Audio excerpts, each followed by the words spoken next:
네, 최대한 허리를 숙여 인사해 보자. 최대한 굽신거린다고 뭐 손해볼 거 있는가?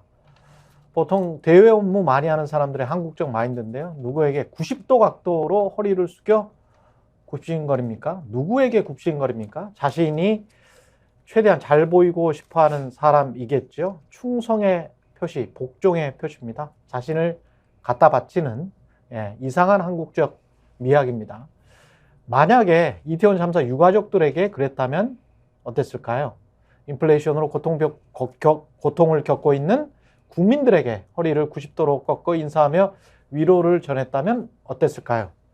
보기가 좋았을 것 같습니다. 그러나 한동훈도 그 전에 김기현도 90도 각도로 허리를 숙여 인사했던 대상은 윤석열 대통령 권력이었습니다. 그건 충성의 표시로 보였습니다. 권력자에 대한 굴종처럼 보이기도 했습니다. 그래서 좀 보기가 그랬습니다. 8, 90년대 한국 같았습니다. 오늘은 2024년인데 말입니다. 네, 안녕하십니까. 최경령의 정치본색 시작합니다. 저는 최경령 기자입니다.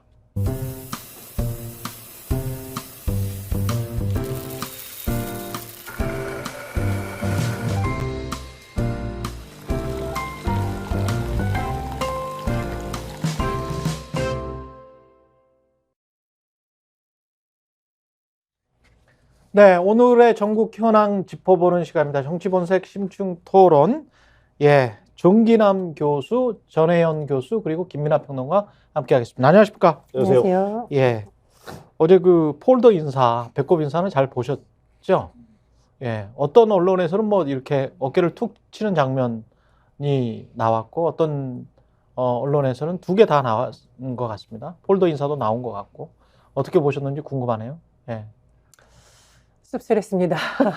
어떤 상징성이 있을까요, 이게? 충성 맹세를 다시 한 거죠. 충성 맹세를 다시 한 거다? 제가 당분간은 대통령실 심기를 거스르지 않겠습니다라는 건데 저기 사전에 조율된 일정은 아닌 것으로 지금 언론 보도를 통해서 나오거든요. 한동훈 위원장이 가서 기다렸다고 합니다. 그래서 만남이 성사됐다는 보도가 나오고 있는 건데 일부 언론의 표현처럼 납작 엎드린 거죠. 살려주세요라고 했습니다. 그런데 사실 그동안 국민의힘이 많은 국민들로부터 질타를 받은 게 여기 여당 맞아? 이런 거였거든요. 너무 대통령실 눈치 보면서 민심을 제대로 못 따낸다는 것이 핵심 포인트였고 결국은 강서구청장 선거 지고 비대위까지 오게 된 핵심 요인도 거기에 있습니다. 한동훈 비대위원장도 결국은 그것을 못 벗어났다고 보고요.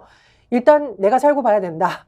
집권 여당 비대위원장으로서의 체면이라던가 책임감이라던가 국민의 시선은 중요하지 않다라는 생각을 한 것 같아서 굉장히 씁쓸했고 제 주변의 분들은 조폭영화 보는 것 같다라는 말씀들을 정말 많이 하셔서 참 보는 저도 답답하고 좀 말 그대로 씁쓸했습니다. 사전에 조율된 게 아니다라고 하는 거는 이제 언론의 보도인 것 같고 정 교수님이 그렇게 말씀하셨는데 제가 이렇게 그 기자들에게 물어보니까 한동훈 장관 같은 경우는 12시 한 40여 분쯤에 왔고 대통령은 그보다 한 40분쯤 늦게 왔거든요. 한동훈 장관 오자마자 차에서 오랫동안 있었어요. 혼자 있다가 다른 버스에 가서 대기를 하고 있다가 대통령이 오니까 나갔거든요.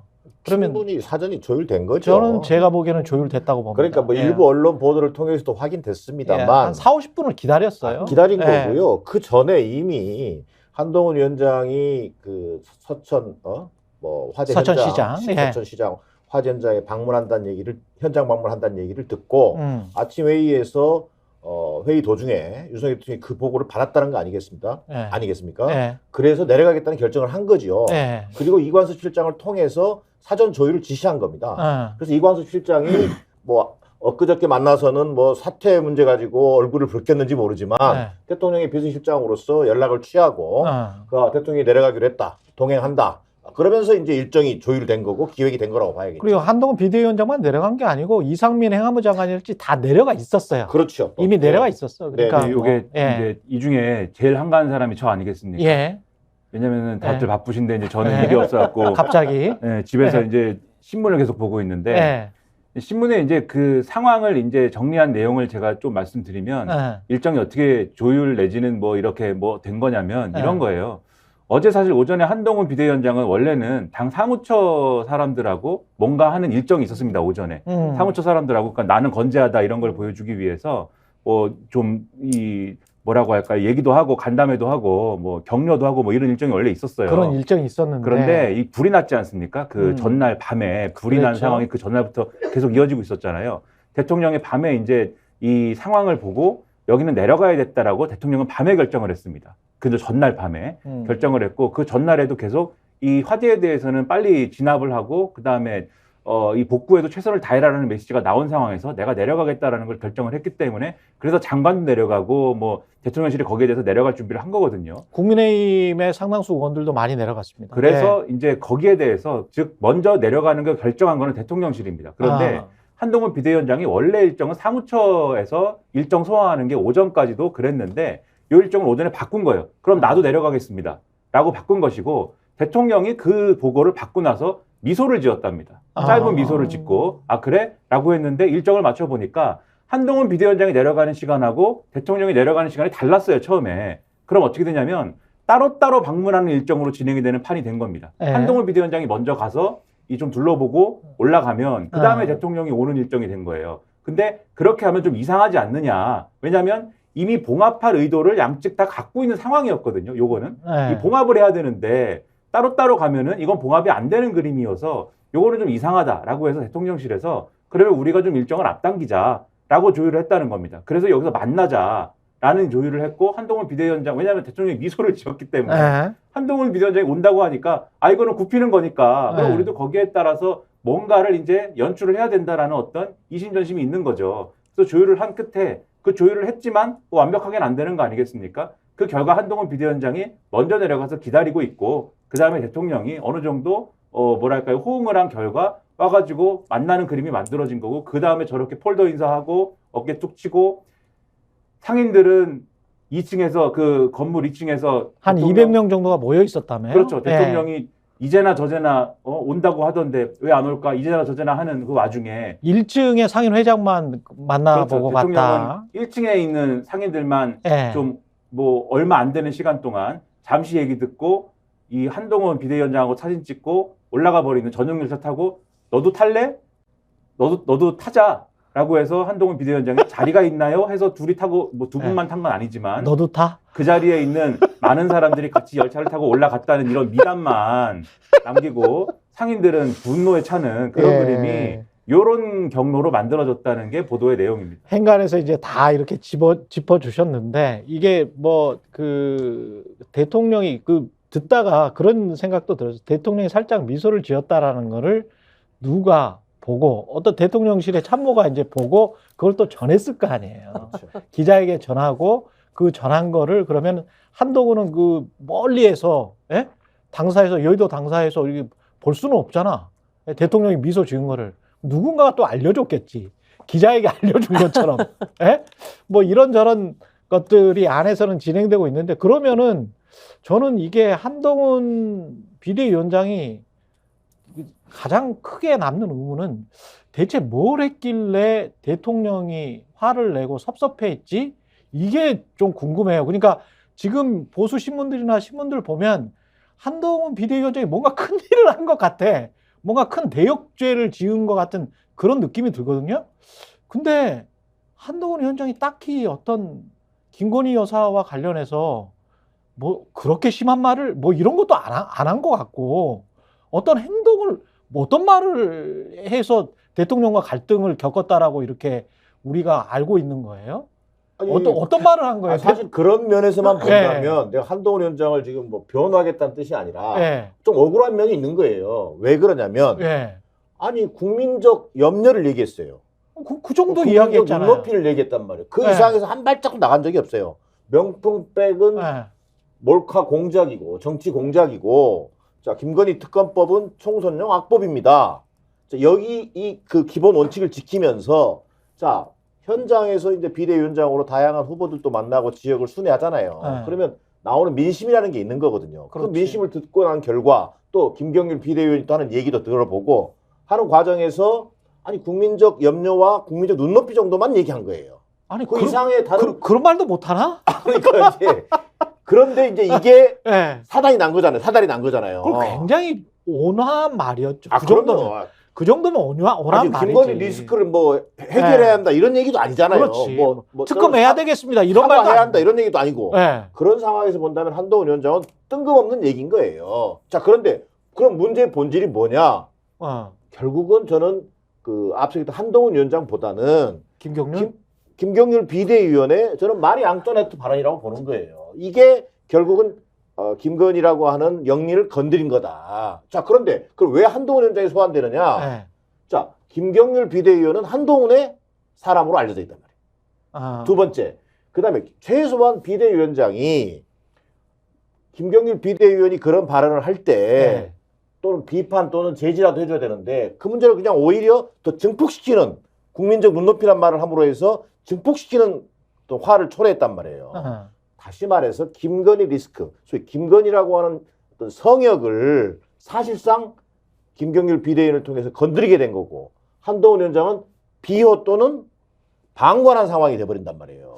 이 문제를 대통령이 참을 수 없는 것이고 그냥 묵고할 수 없다라고 하는 것이 대통령 기류가 그대로 한동훈 위원장 끝까지 이렇게 갈 거냐라고 하는 사퇴욕으로 비화될 수밖에 없는 사건이었던 거죠. 저는 그게 좀 이해가 안 되는 게 그거 왜 참을 수가 없죠? 아니, 아니 보통 같으면 보통의 상식적인 사람들 같으면 좀 부끄러워하고 내 아내가 그런 일을 저질렀으면 아니 5급 공무원 부인이 디올백 안 받는다니까. 그러니까 저는 이게 대통령실의 인식 때문이라고 보는데요. 그 예전에 영화 보면 넌 내게 모욕감을 줬어라는 그거 하나로 본인이 정말 수아처럼 부리던 사람을 내치잖아요. 결국은 죽게까지 만드는 영화가 있어요. 그럴 만한 일을 한 거 아닌가? 그러니까 제가 보기에 대통령실은 한동훈 비대위원장에 대해서 가지고 있는 인식이 넌 어차피 내 수아 같은 사람이고 그리고 여당 가서 너가 할 일은 김건희 여사를 지키는 거야. 거기서 조금만 반해도 우리는 용납을 못해라는 신호를 명백하게 준 거라고 보는데 이게 윤석열 대통령과 김건희 여사가 국회라던가 정당에 갖고 있는 인식을 사실은 여실히 드러낸 거고요. 일부 언론에서 뭐 한동훈의 홀로서기 차별하라고 하는데 그렇게 하지도 않았어요. 뭘 홀로서? 하지도 않았어요. 그래서 저 언론도 저는 너무 또 한동훈 띄우기가 아닌가 싶은데 과거에 김무성 대표 같은 경우는 이제 개헌을 얘기했다가 박근혜 정부하고 쨍 했는데 뭐 그 정도 큰 담론을 가지고 오구나. 유승민 원내대 대표처럼 보수가 건드리기 어려운 뭐 비정규직 문제, 법인세 문제 이런 정책을 가지고 소위 맞짱을 떠가지고 주목을 받은 것도 아니고 아니 중부담 중복지처럼 아주 굵직한 어떤 아젠다를 저는 그래서 일부 언론에서 너무 한동훈 비대위원장이 뭐 정말 맞서가지고 직원을 한 것처럼 띄우는 것도 좀 말이 안 된다고. 뭘 맞섰는데? 한 게 없어요. 뭘 맞섰는지 잘 모르겠다는 거예요, 저는. 세계관이 윤석열 대통령의 세계관이 저는 대통령실도 아닙니다. 윤석열 대통령의 세계관이 적과 아군으로 나눠져 있기 때문에 벌어지는 일이에요. 뭐냐면 한동훈 비대위원장 지금 쭉 말씀해 주신 대로 한동훈 비대위원장 본인이 얘기한 건 하나도 없어요. 본인이 뭐라고 얘기했냐면 국민의 눈높이에 따라서 판단할 일이다. 김건희 여사 문제에 대해서 요거 하나 얘기한 다음에 그래서 뭘 할 거냐에 대해서는 특별감찰관 문제하고 제2부속실 설치하는 문제에 대해서 전향적으로 열심히 해보겠다. 이렇게 얘기한 것밖에 없는데 사실은 야권에서 보면 꼬리 자르기란 말이에요.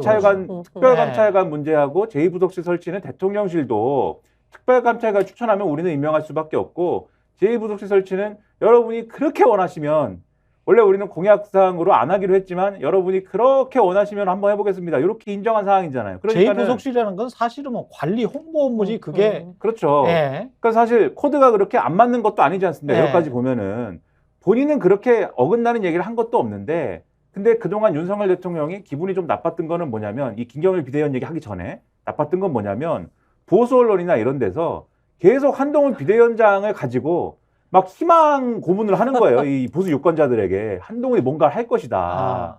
제2의 6.29 선언이 나올 것이다. 총선 후 특검 얘기를 책임지고 할 것이다. 그리고 뭔가 한동훈 비대위원장이 이제는 책임지고 윤석열 대통령과는 다른 뭔가 리더십을 발휘해가지고 총선에서 이 뭔가 정권 심판론을 뭔가 해체를 하고 이 윤석열 대 이재명 구도를 한동훈 대 이재명 구도로 바꿔야 된다. 그러기 위해서는 지금 홀로서기를 해야 된다. 계속 펌프질을 몇 달째 하는 거예요, 이거를. 비대위원장 되기 전부터 막 그랬으니까.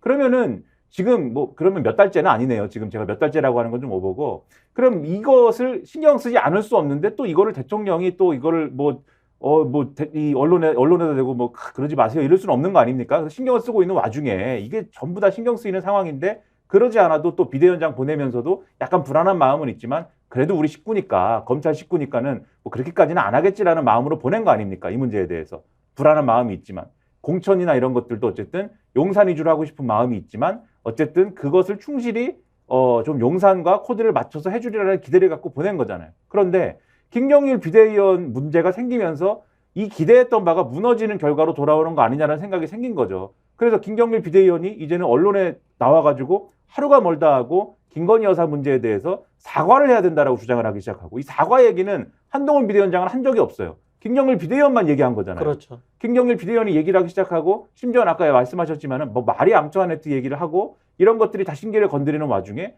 또 한동훈 비대위원장은 김경률 비대위원을 막 혼내거나 그것은 잘못됐다라고 하지 않고 오히려 마포을에다가 꽂을 것처럼 막 하고 다닌단 말이죠. 손을 번쩍 들어주고 마포을에 이분이 나갑니다. 정청래 의원하고 붙는 광경을 상상해 보세요, 여러분. 김경률 비대위원은 잔이 식기 전에 돌아오겠습니다. 관우처럼 수염도 없는 분이 관우처럼 얘기를 하고 관우가 한 대사잖아요. 삼국지에서 청령 오늘도를 들고 호로관을 지키는 화홍의 목을 베기 전에 한 얘기. 화홍의 목을 베면 저도 베기 그 전에. 부분은 굉장히 좋아해요. 놀랍게도 목을 베기 전에 한 얘기인데 예. 어쨌든 그것을 그렇게 한다 그러면 대통령의 인식은 내가 한동훈을 보낸 이유는 당은 내 건데 내 위주로 운영하기 위한 것인데 그 역할을 충실히 하기 위해서 보낸 것인데 차기 대권주자로 지금 기대를 받고 있는 한동훈이 당을 자기 걸로 만들고 나를 배신한 나의 뒤통수를 치고 그 당을 자기 걸로 만든 다음에 자기 정치를 해서 이제는 완전히 자기의 대권의 그 어떤 청사진으로 다 갖고 가겠다는 거구나. 자기 사람을 다 심어가지고 역심을 품었구나. 모반이다 이것은. 지금 이렇게 된 거거든요. 그러면 제가 볼 때 별로 이거는 그렇게 합리적으로 볼 게 아니지 않습니까? 저희가 뭐 앞서도 말씀하셨지만 한동훈 편이다 이게 아니라 객관적으로 봤을 때 그런 상황이 전혀 아닌 거잖아요. 그거는 한동훈 비대위원장이 많이 오버하는 것 같은데. 그렇죠. 한동훈 비대위원장이 정치 경험이 없고 김경률 비대위원도 정치 경험이 없고 그런 사람들끼리 뭘 얘기하다가 오버가 된 거지 않습니까? 그러면 그런 상황에서 당신들 사과해라, 정리해라 이렇게 얘기하는 수준으로 끝나면 될 거를 너는 역심을 품었어, 그만둬 이렇게 얘기를 하는 거는 적과 아군으로 상황을 판단하고 그리고 이 나라를 다스리는 거에 대해서 어떤 로드맵이나 청사진이 없이 이거는 어떤 권력 쟁투의 어떤 현장이다라는 인식만 갖고 있기 때문에 나오는 결론이거든요. 아니 거기에 더해서 저는 언론이 이 갈등이 뭐 최고조에 이르렀다, 갈등이 뭐 아주 심하다, 대치 국면이다 이렇게 말하는 것 자체가 오바 같은 게 우리가 왜 사골국을 끓이면 사골을 넣어야 되잖아요. 싸움을 하려면 치고받고 하는 거거든. 어떤 거기에 따르는 응당한 액션이 있어야지 그 실체가 딱 맞는 거거든. 근데 언론이 말하는 것과 실제 행동은 사골국 끓인다고 우유 좀 넣고 말이죠. 이렇게 대충 저어가지고 비슷하죠? 뭐 이렇게 하면서 드셔요. 이게 갈등이에요.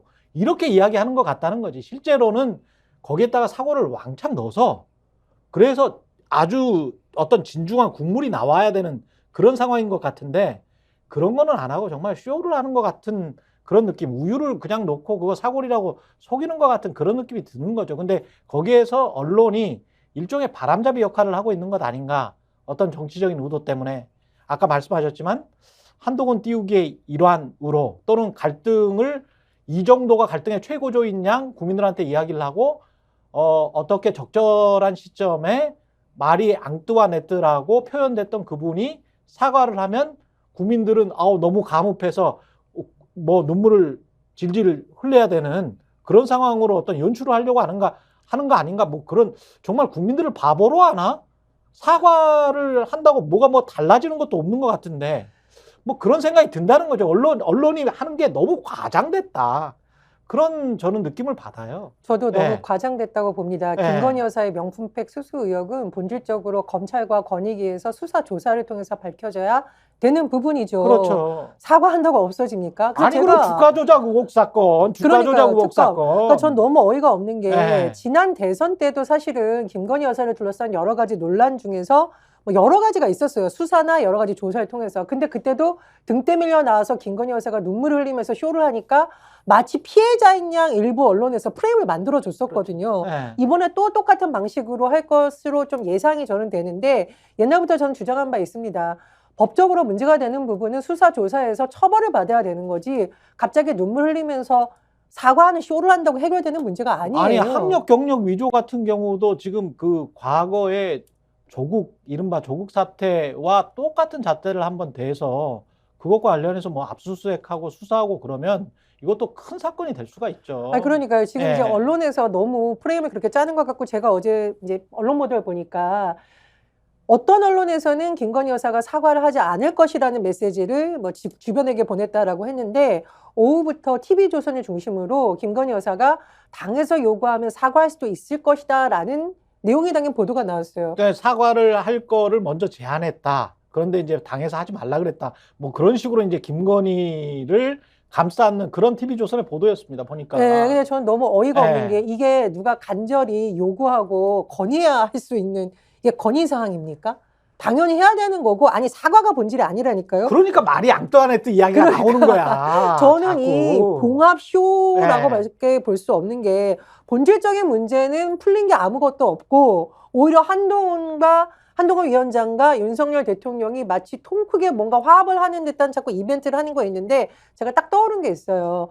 이준석 대표와 예전에 윤석열 후보 간에 쨍 했을 때 어떻게 했냐면은 의총에 가가지고 이준석 손들어주고 난리 쳤습니다. 그 다음에 어떻게 했느냐면은 평택의 순직 소방관 추모를 같이 갔어요, 둘이. 이번에는 비슷하지 않습니까? 그러네. 둘이 손잡고 어깨 들이고 쨍하고 아. 그 다음에 참사 현장 찾고. 근데 사실 평택 그 소방관 갔을 때도 일부 좀 시민들 사이에서는 무슨 본인 뒤풀이 장소로 저런 데 이용하는 거 아니라고 비판이 좀 있었어요. 굳이 하려면 따로 가서 하지 소방관 저기 같이 추모하는 걸 너무 쇼로 이용하는 거 아니냐는 비판이 있었는데 근데 그때도 뭐 있었지만 그래도 그렇게까지 심하지 않았는데 이번 같은 경우에는 정말 상인들을 완전히 대놓고 무시하고 그러니까 커졌는데 어쨌든 제가 보기에 이준석 대표가 결국은 한동훈 위원장도 버림받을 거라고 자꾸 말하는 이유는 본인도 똑같은 걸 겪어봤거든요.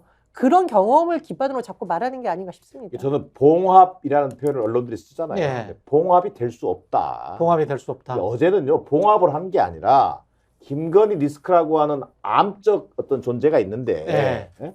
근데 이 문제에 대해서 다시는 김건희란 얘기를 입에 올리지도 마라. 예. 명품 백에 대해서는 입을 다물게 한 효과는 있어요. 그러니까 이건 봉합도 아니고 그냥 덮어버린 거란 말이에요. 그리고 뭐가 찢어졌어야 봉합을 하는 건데 찢어진 적이 없어. 찢어진 적도 없잖아요. 찢어진 그러니까 적이 없어. 오히려 효과는 딱 하나예요. 그러니까 90도 폴더 인사, 예. 그다음에 또 뭡니까? 깊은 존중과 신뢰란 말 속에 다 담겨 있는데 예. 다시는 김건희 명품백에 대해서 입 다물겠습니다. 두 번째, 다시 국민들에게 확인되는 건 뭐냐? 역시 김건희라는 사람은 성역이구나. 이걸 확인시켜준 저는 효과는 있다고 보는 거예요. 이게 이 두 사람이 쇼를 하든 뭐 하든 이 본질은 온 국민이 다 알게 된 거예요. 아, 윤석열 대통령이라는 사람이 국사보다는 가사를 더 우선시할 수밖에 없고 김건희 문제에 관한 한 완전히 성역이라는 것을 누구도 한동훈조차도 타치할 수 없다는 걸 저는 확인시켜준 사건이긴 하다. 예. 그런 의미에서 본다면 이 봉합이 그냥 봉합으로 끝나지 않는다. 왜? 국민적 여론이라는 것이 주시하고 있거든요. 그런데 저는 한동훈 위원장의 90도 폴더는 이거죠. 총선 출마자나 현역 의원들도 이거 얘기하지 마. 공천 안 줄 거야. 여기서 사실 다 정리가 된 겁니다. 진보당 강성의 의원 같은 경우에는 실제로 입을 막혀서 끌려나간 거고요.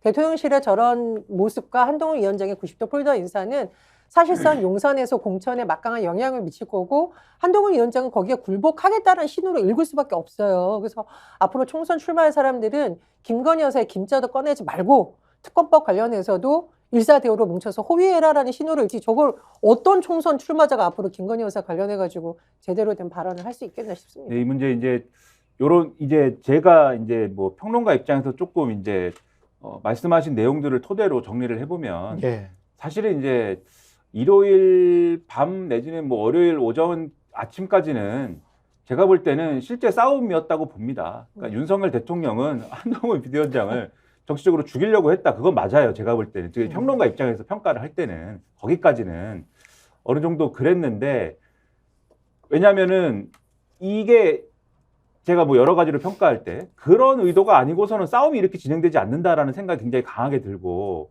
굉장히 지저분한 싸움이었거든요. 그때까지는. 온갖 수단을 다 동원할 것처럼 움직였습니다. 윤석열 대통령과 대통령실이.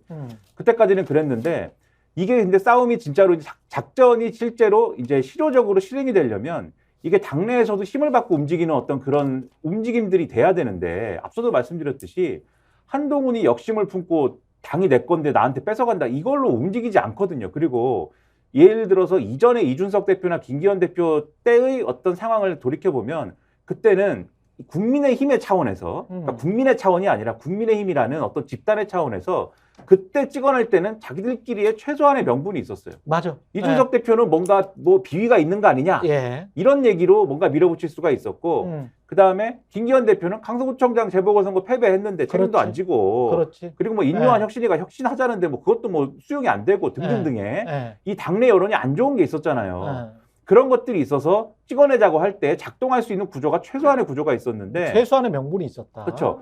근데 이제 한동훈 비대위원장은 지금 국민은 뭐 별로 지지하지 않을지 몰라도 국민의힘 내에 있는 사람들과 또 보수적 유권자층은 아 그래도 한동훈 비대위원장이 있어서 다행이다 이런 분위기가 있거든요. 윤석열 대통령만 갖고는 선거를 못 치르겠는데 한동훈 비대위원장이 있어서 그래도 다행이다 이런 분위기인데 지금 말씀드린 잘 합리적으로 이해되지 않는 이유를 가지고 찍어내자고 하니 안 먹히는 겁니다. 이 얘기가. 그래서 제가 볼 때는 다 달려들어서 말린 거예요. 대통령을. 말린 것이고 이것은 봉합해야 되고 정리해야 됩니다.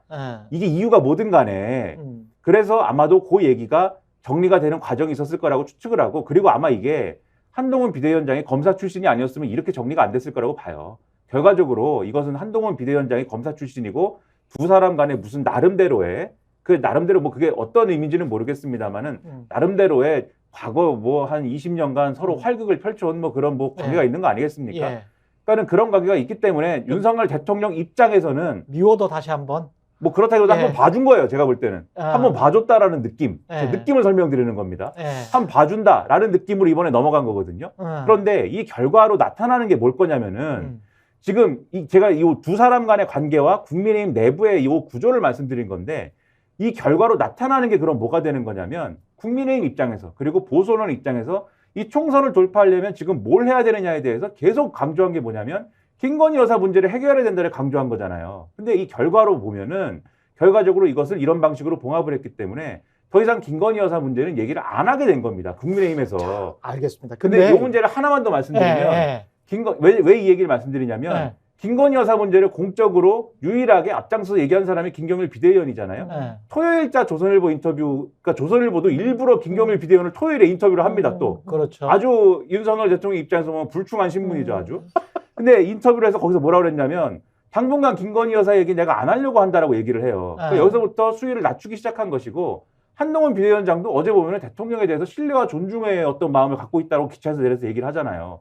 이 얘기는 이제 안 하기로 한 거죠. 그러면 총선 돌파를 김건희 여사 문제를 정리하는 걸로 돌파하기는 대단히 어려워진 것이기 때문에 이 봉합의 결과가 뭐 예를 들면은 한동훈의 무슨 뭐 승리라든가 무슨 뭐 이것으로 인해서 정권 심판론이 뭐 예를 들면은 정권 심판론을 돌파하게 된 것이냐라는 문제에 있어서는 그런 평가가 가능한 거냐? 저는 전혀 아니다 이거는. 아니 그러니까 한동훈 말대로 선민후사라며. 그러니까 선당후사도 아니고 선민후사라며. 본인이 그런 이야기를 했잖아요. 그 취임 일성으로 비대위원장 되면서 취임 일성으로 자기는 선당후사할 생각 없다. 선당후사가 아니고 선민후사라며. 그러면 거기에서 민이 김건희 한 사람일 리는 없잖아요. 그러니까 그렇죠. 이 용어로 윤석열 대통령의 예를 들면 20년 후배 또 부하로서 충직한 부하로서 활동해 왔잖아요. 자, 그러면 선민후사를 얘기했는데 그럼 윤석열 대통령의 섭섭함을 달래주고 김건희 여사 또는 뭐 대통령 배우자에 대해서 일체 언급하지 않겠다라고 얘기하는 게 어떻게 선민후사가 될 수 있어요? 그래, 아니 이거 너무 답답해. 그리고 대통령이 왜 이렇게 속이 좁은 줄 모르겠어. 원래 그런 사람이에요. 그냥 무조건 배제. 너 마음에 안 들어. 너 마음에 안 들어. 물론 다 명분이 좀 있어. 그리고 그런 식으로 그 명분을 좀 과장해서 부풀리는 언론들이 있어. 하지만 역으로 보자면요. 다른 대통령들 같았으면 언론이 이런 말도 했을 거예요. 대통령이면 좀 품어야 된다. 포용해야 된다. 같은 편인데도 이 정도면 다른 편도 못 품는다는 이야기인데 그러면 어떻게 대통령이냐. 그런 이야기가 무조건 나오거든. 아니 어떻게 이렇게 속 좁은 대통령이 있습니까? 저는 윤석열 대통령 정말 변신의 기제인데 지금까지의 과정을 보면 늘 이랬습니다. 선거를 앞두고 마치 반대편을 끌어안는 듯 하다가 끝나면 조금 격한 표현으로 버립니다. 대표적인 것이 이준석 대표였어요. 이준석 대표 그때 윤석열 후보하고 갈등이 일어나니까 지지율 떨어지고 하니까 그때 기억나세요? 같은 티셔츠 입고 달고나 만들어 먹고 뭐 지방까지 찾아가고 의원총회에서 손들어주고 하다가 선거 끝나니까 어떻게 됐습니까? 그리고 또 있어요. 안철수. 마찬가지잖아요. 후보 단일화를 그렇지. 마치 뭐 본인이 통 크게 가서 만나서 된 것처럼 온갖 포장을 했는데 막상 당대표 선거 나오려고 하니까 배제시켜 버린 거거든요. 진짜 모욕 주는 식으로 물러나게 했습니다. 그리고 이번이 저는 한동훈 비대위원장이라고 보는데 한동훈 비대위원장도 저는 아껴서가 아니라 일단 쓰자. 나중에 버리면 된다라는 판단을 한 게 아닌가 싶습니다. 왜냐하면 한동훈 비대위원장 세 가지가 없습니다. 첫 번째로 아직까지는 당내 세력이 없거든요. 이 세력을 만들려면 공천을 통해서 이른바 자기 세력을 만들어야 되는데 지금 형국을 보면 사실은 쌍용산이 하겠다라는 걸로 해석이 되고요. 두 번째로 여론조사에서도 보면 한동훈에 대한 인지도는 높을지 모르지만 당 지지율이 별로 오른 게 없어요. 이 말은 뭐냐면 과거에 김무성 대표가 여론조사에서 1위 했던 것처럼 보수당의 리더로서 갖는 잠깐의 효과만 일하는 것으로 우리가 해석이 될 수 있고 세 번째로 리더십에 대한 검증이 전혀 되지 않았습니다. 과거에 김무성 대표나 유승민 원내대표만 해도 온갖 선거를 뛰었고 그렇죠. 전당대회와 의원들의 선거를 통해서 투표가 됐기 때문에 어느 정도 정치인으로서의 자질을 인정받았다고 봐야 돼요. 그러나 한동훈 비대위원장 같은 경우에는 윤석열 대통령이 그냥 시켜줘서 법무부 장관 되고 사실상 비대위원장도 용산에서 밀어준 걸 볼 수 없고 이 세 가지가 없는 상태에서 윤석열 대통령 오히려 마음이 가벼운 거죠. 일단 총선 때까지만 총선을 어떻게 봉합하는 형태로 쓰고 버린다라고 생각을 하기 때문에 저는 봉합이라기보다는 일단 그런 쪽으로 좀 해석을 합니다. 요 말 이어서 말씀드리면 제가 봐줬다라고 표현을 하는 게 어떤 의미냐면 봐줄 수 있는 이유도 바로 이 이유 때문입니다. 왜냐하면은 지금 이준석이라든가 안철수라든가 이런 사람들은 계속 정치권에서 뭘 해야 되는 사람들이잖아요. 그러니까 거기에는 뭔가를 줄 수 없는 거예요. 윤석열 대통령이 나눠줄 수 없는 거예요. 윤석열 대통령의 세계관에서는 나눠주지 않는 건데 한동훈 비대위원장은 보낼 때부터 뭐라고 했냐면 언론 보도된 거에 의하면 다운표 처리돼갖고 그것도 왜 다운표냐 이게 있는데 어쨌든 다운표 처리돼서 보도된 걸 보면은 비대위원장이라는 자리는 임시관리직이기 때문에 가서 엄한 거 하지 말고 총선 관리만 열심히 해라 뭐 이렇게 얘기하고 보냈다는 거. 그다음에 가서 어쨌든 그 역할을 하고 나면은 다시 내각으로 돌아와서 경험을 쌓도록 해라 이렇게 얘기했다는 거 아닙니까? 요 얘기를 뭐 액면 그대로 이렇게 얘기했지만 다시 해석을 하면 당에 남아있지 말라는 얘기거든요. 당에서 네 세력 만들지 말라는 얘기예요. 당에서 네가 할 일을 만들지 말고 총선 관리만 하고 나와라라는 얘기입니다. 애초부터 그렇게 얘기를 했다는 거는 그런 역할만 기대하고 있다는 거죠. 지금 말씀하신 대로. 그렇기 때문에 그리고 한동훈 비대위원장도 지금 출마를 안 하지 않습니까? 출마를 안 한다라는 거는 비대위원장 임기는 물론 총선 이후에도 이어집니다라고 주장을 했지만 그 이어진다는 의미는 총선 지나고 나면 전당대회 할 거지 않습니까? 그렇죠. 한 8월에 한다고 그러죠. 전당대회에 한동훈 비대위원장이 나갈까요? 저는 못 나간다고 봐요. 나갈 수 없는 거예요. 스스로 이거는. 치면 원타임 릴리프. 그렇죠. 그러면 그래서 이제 뭐 유학을 간다든지 뭐 뭘 한다든지 이런 그런 여러 이야기가 가지 나오지. 얘기들이 그래서 있는 거잖아요. 이 총선 공천을 아무리 한동훈 비대위원장이 도장을 찍고 뭐 신한계를 만들고 뭐 이렇게 한다고 해도 총선 이후에 한동훈 비대위원장이 없으면 그거 말짱 도루묵입니다. 왜냐하면 지난 총선에서 공천 누가 했죠? 황교안 대표가 했습니다. 지금은 친황계가 있습니까? 없어요. 총선 지고 나서 저는 물러갑니다 하고 갔기 때문에. 그래서 이런 것까지 감안하면 총선 이후에 한동훈 비대위원장 역할이 없다라는 걸 전제를 하면 윤석열 대통령은 한 번 정도는 검사 후배를 봐줄 수도 있는 거예요. 이 시점에. 그렇지. 그래서 이런 것 정도를 판단하고 근데 봐줄 수 있는 단 하나의 조건이 뭐냐면 아까도 말씀드렸듯이 김건희 여사 얘기를 안 하는 겁니다. 그 전제를 놓고 다시 한번 말씀드리면 우리도 안 해야 돼? 아니죠. 우리는 하는데 근데 그 연장선에서 아까 말씀하시던 거 조금 말씀드리면 TV조선 보도 아까 말씀하셨잖아요. TV조선의 보도를 보면은 제목은 이제 김건희 여사가 내가 사과할 의향도 있습니다라고 당에다 얘기했다라는 건데 그렇지. 내용을 잘 보면은 그게 사과하겠다는 얘기인가라는 의심은 좀 있어요. 왜냐하면 내가 사과할 수도 있는데 당의 결정에 따르겠습니다라는 내용이 핵심이다라고 되어 있는데 중간에 뭐가 있냐면 그런 마음인데 또 우려되는 것도 있다. 내가 사과를 하면은 그 사과가 빌미가 돼가지고 막 공격을 받을 수 있다. 그런 우려도 있기 때문에 내가 사과를 한다고는 얘기를 안 하고 당의 결정에 맡긴다고 하는 것이다.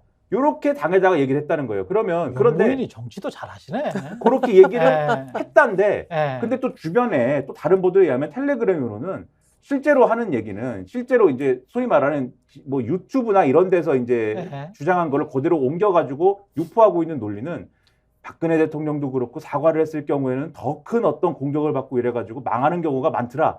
이런 얘기를 또 유포하고 있다는 거예요. 그런 해석. 그렇죠. 네. 그리고 두 가지를 요약을 했을 때 만약에 그런 메시지를 영부인으로부터 김건희 여사로부터 직접 받는 지금 국민의힘 내에 소위 말하는 김건희 여사하고 가까운 사람들이 있을 거 아닙니까? 뭐 이용 의원이라든지 장모 전 최고라든지 장해찬. 예, 이런 분들이 그러면 그 얘기를 듣고 네. 김건희 여사가 사과한다는데 그런 자리를 만들어 줍시다. 당에 이렇게 얘기하라겠습니까? 아니면 사과하면 큰일 날 수가 있습니다. 뭐 이철규 의원이라든지 네. 사과하면 우리는 큰일 날 수가 있기 때문에 사과하면 안 됩니다. 이렇게 목소리를 내겠습니까? 무조건 후자거든요. 네. 그렇기 때문에 TV조선 보도를 봐도 김건희 여사가 뭐 사과를 제목을 그렇게 뽑으면 안 되고 김건희 여사는 사과할 의향이 없다라고 제목을 뽑아야죠. 그거는 그런 흐름을 봐도 제가 볼 때는 네. 이 이후의 국면은 김건희 여사의 사과 여부가 굉장히 불투명한 것이다. 안 할 것이다. 저는 그렇게 생각합니다. 사과를 그리고 국민들이 별로 받을 생각도 없는 것 같아요.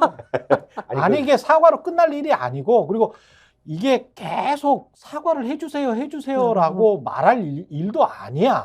이제 보수 언론 입장에서는 출구 이게 사실 예. 출구 전략이 출구 전략, 있는 거예요. 출구 전략. 왜냐하면 예. 이러다가는 보수 전체가 괴멸할지도 모른다라는 위기의식이 있는 겁니다. 아니 그래도 계속 찍어주시는 분들이 있기 때문에 걱정은 마세요. 아니, 그죠. 완전히 이제 이게 네. 폭망할지도 모른다는 우려가 있기 때문에 네. 이걸 대충 김건희 여사가 좀 사과하고 네. 사과로 퉁치고 또 이걸 또 국민들에게 또 용서를 구하고 이렇게 해서 넘어가야지 네. 그나마 이 화를 좀 면할 수 있다. 저는 이것이 이번 총선의 승리에도 도움이 될 것이고 네. 보수 세력을 온전시키는 데 도움이 될 거다. 저는 아니, 이런 생각이 깔려 있다고 보는 깔려 거고요. 있다. 근데 그분들도 속으로는 좀 아니 나라 망할 때도 사실 한 40만 표밖에 차이가 안 났었는데 김대중 대통령 당선될 때도 아마 이 정도 일에 그렇게 뭐 불안해하실 필요는 없을 것 같다. 콘크리트 지지층 한 30%가 있기 때문에 콘크리트 지지층 갖고는 총선 승리 못하는 거고요. 아, 그래요? 저는 오히려 그래서 예. 이번에 이제 한동훈 비대위원장이 예.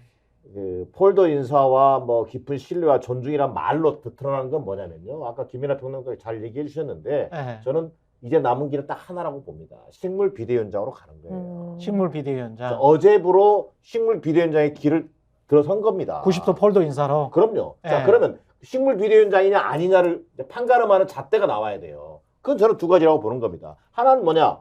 지금 윤석열 대통령이 어제부로 정의한 것은 두 가지라고 보는데 첫 번째 앞서 얘기했죠. 김건희 리스크에 대해서 다시는 입에 담지 마. 김건희는 성역이야. 라고 하는 걸 확인시켜 준 겁니다. 자, 이것은 이제 이후 행보에 나타날 거예요. 김경일 비대위원장을 자제시키거나 아니면 비대위원회에서 사퇴시키거나 후속 조치가 나올 가능성이 있습니다. 자, 이거 하나를 해내겠죠? 자, 두 번째. 자기 정치하지 마. 당내 네 세력은 없는 거야. 너는 총선 끝나면 돌아가는 거야. 총선 승리만 위해서 전념을 다해줘. 자, 근데 이 자기 정치라고 하는 것은 차기 대선 후보 막 1위 다툰다고 하지. 또 느닷없이 사천 논란 이런 걸 제기하는 것도 다 그런 거란 말이에요. 그것에 가장 준거틀이 되는 것은 공천에 걸려 있을 거란 말이에요. 공천 과정에서 소위 이른바 영액관들을 부담 없이 너는 이쪽에서 시킨 대로 잘 관철해주면 돼. 관리를 잘하면 돼. 이런 난 두 가지 과제가 있을 거라는 거예요. 여기서 한동훈 위원장이 잘 알겠습니다. 아무 문제 없이 처리하겠습니다. 매끄럽게 정리하겠습니다. 이러면 식물 비대위원장이 되는 거예요. 한동훈 정치는 그걸로 끝이 나는 거예요. 그러면 정치적인 효과면으로 봤을 때 이 정도에서 이제 일단락 됐다라고 봅시다. 이번 윤석열 한동훈의 갈등, 이른바 갈등 국면이 일단락 됐다고 보면 이거는 정치적인 효과면으로 봤을 때 국민의힘이 또는 한동훈이 윤석열이 어느 정도 이득을 보는 국면이었는지 아니면 자책골로 보이는 건지 어떻게 보세요? 그런 거는? 저는 뭐 자책골이라고 봅니다. 자책골에 네. 가깝다. 윤석열 대통령은 네. 국가적 지도자가 아니라 김건희 여사의 남편으로 살 결심을 굳혔다라는 아, 점을 여실히 보여준 거기 때문에 오히려 국가 지도자로서의 리더십이 없다라는 걸 다시 한번 여실히 증명을 한 거고요. 한동훈 비대위원장은 집권 여당의 비상대책위원장이 아니라 그냥 윤석열 대통령 내외 특히 김건희 여사의 충실한 집사로서를 못 벗어난다라고 보는 겁니다. 일부 언론에서는 뭔가 갈등이 봉합돼가지고 보수에 대한 기대가 굉장히 높아질 것으로 기대를 하고 있는 것 같은데 국민들이 이런 쇼를 본 게 한두 번입니까? 제가 말씀드렸듯이. 아니, 보수를 너무 낮게 봐. 네, 그리고 아니, 보수적인 국민들을 너무 낮게 봐. 그리고 중요한 건 제가 왜 네. 과거 얘기를 했냐면요. 적어도 보수 내에서 갈등이 일었던 과거 국면을 보면 다 그런 건 아니지만 국가적 운영 방향에 대한 거대한 담론을 두고 쨍했기 때문에 그렇죠. 그래도 어느 정도의 수준은 갖춘 겁니다. 네. 그런데 이번 사건의 본질은 누가 봐도 김건희 여사 명품백 수수 의혹이기 때문에 보수나 중도가 보기에 저는 좀 한심스럽다. 그래서 이거는 갈등을 통한 어떤 화합이라기보다는 그냥 잘 삐지는 형님과 그 형님의 심기를 잘 달래주는 동생의 화해, 뭐 극적인 이벤트, 저는 뭐 이 정도로 봅니다. 아니, 대통령이면 이 정도 일이면 아니 그냥 대승적으로 제대로 수사하셔. 에? 그리고 뭐 그 검찰이 그 누구 눈치를 봅니까? 나는 법 앞에 만인이 평등하다. 모든 사람이 평등하다고 봅니다. 이거 한마디만 하면 얼마나 멋있어 보여. 최경영 앵커는 이날에 안 사는 것 같아요. 지금 말씀하시는 취지가. 대통령 선거 출마하셔야 될 것 같습니다. 왜요? 아니, 그렇게 말씀하시는 분을 대통령으로 이제 뽑아야 아니, 되기 때문에. 아니 이게 아니 그리고 매일 그 경로를 한다는데 그 경로하는 것도 근데 최경영 네. 최경영 기자님도 약간 경로는 스타일이 좀 있으셔가지고 아니 그거는 우려는 되는데. 저는 명분이 있는 경로잖아요. 아, 그렇죠. 네. 노동, 자유, 복지. 존경합니다. 예, 네. 그것과 관련해서만 경로를 하지 이 사람들이 누가 표를 많이 받네, 많이 적게 받네, 누가 누구를 위해하네 이것과 관련해서 개인에 관련해서는 경로한 적이 없어요. 방송에서도. 악질 어른들에 대해서 분노한 거잖아요. 그렇죠. 예, 그 사실은 명분이 있어야 되는데 대통령이 경로를 했다라고 하는 것들도 저는 좀 이 부분 너무 속 좁다라고 계속 느끼는 게 속이 좁고 나중에 처리는 좀 약간 이런 말씀 드려서 좀 죄송합니다만 대통령한테 좀 비열해 보인다. 심지어는 비열해 보인다. 이런 느낌까지 받아요. 왜냐하면 뭐 최상병 순직 사건 때도 뭐 경로를 했다라고 하고 이런 식으로 하면 뭐 투스타 사단장을 뭐 어떻게 다 그만둬야 돼? 뭐 이런 식으로 이야기를 했다라고 하고 뭐 북한 관련해서는 경로를 잘하고 그 관련해 주변에 무슨 이태원 참사랄지 뭐 이런 거 나오면 진짜 화를 내고 오송 참사랄지 이런 거 관련해서는 도대체 나라가 어떻게 돌아가는 거야? 라고 하면서 직접 찾아가서 뭔가 좀 주도 면밀하게 박정희 전 대통령은 말이죠. 최소한 그 안에서 궁정동 안가에서는 그 양주를 먹었더라도 밖에 나가서는 농민들하고 막걸리도 계속 마셨었거든요. 아니 본인의 예. 본인 정부에서 무능으로 일어났는데 본인이 화를 내는 이런 희한한 장면을 그러니까 우리는 뭐 그 화를 그러면 어떻게 감당을 해야 돼? 자, 우리가 주권자인데. 본인이 국군 예. 통수권자인데 북한 무인기 격추 실패하면 국민들이 화를 내고 본인은 사과해야 되는데 본인이 화를 냅니다. 그러니까. 최상병 순직 화를 낼 수는 있어요. 그러면 그 이후에 제대로 실체 규명이 되도록 지시를 하고 해야 되는데 안 되고 있잖아요. 그렇지. 문제 해결을 못 해요. 국가정보원 내부 인사 갈등, 국정원 체제를 본인 체제에서 이렇게 만들어 놓고서 거기에 대해서 그냥 인사만 싹 해버리면 본질적인 문제 해결이 됩니까? 문제는 화를 낼 수는 있는데 본인의 무능함에 화를 낸 이후에 해결을 못하고 있다는 거, 근본적인 문제에 대해서 이 부분에 대해서 굉장히 좀 우려가 되는 거고요. 두 번째로 이 공포정치의 문제가 뭐냐면은요. 제가 이제 최근에 공무원분들 만나보면은 다 미룬다는 거예요. 왜냐? 잘하는 걸 격려해주고 국민들 입장에서 가는 게 아니라 요만한 거라도 발견되면 너 가만 안 둬라고 하다 보니까 공무원들이 정기 인사가 있거든요. 내 인사 때까지는 계속 미루는 겁니다. 그렇죠. 검토 중, 협조 네. 중, 의견 청취 중.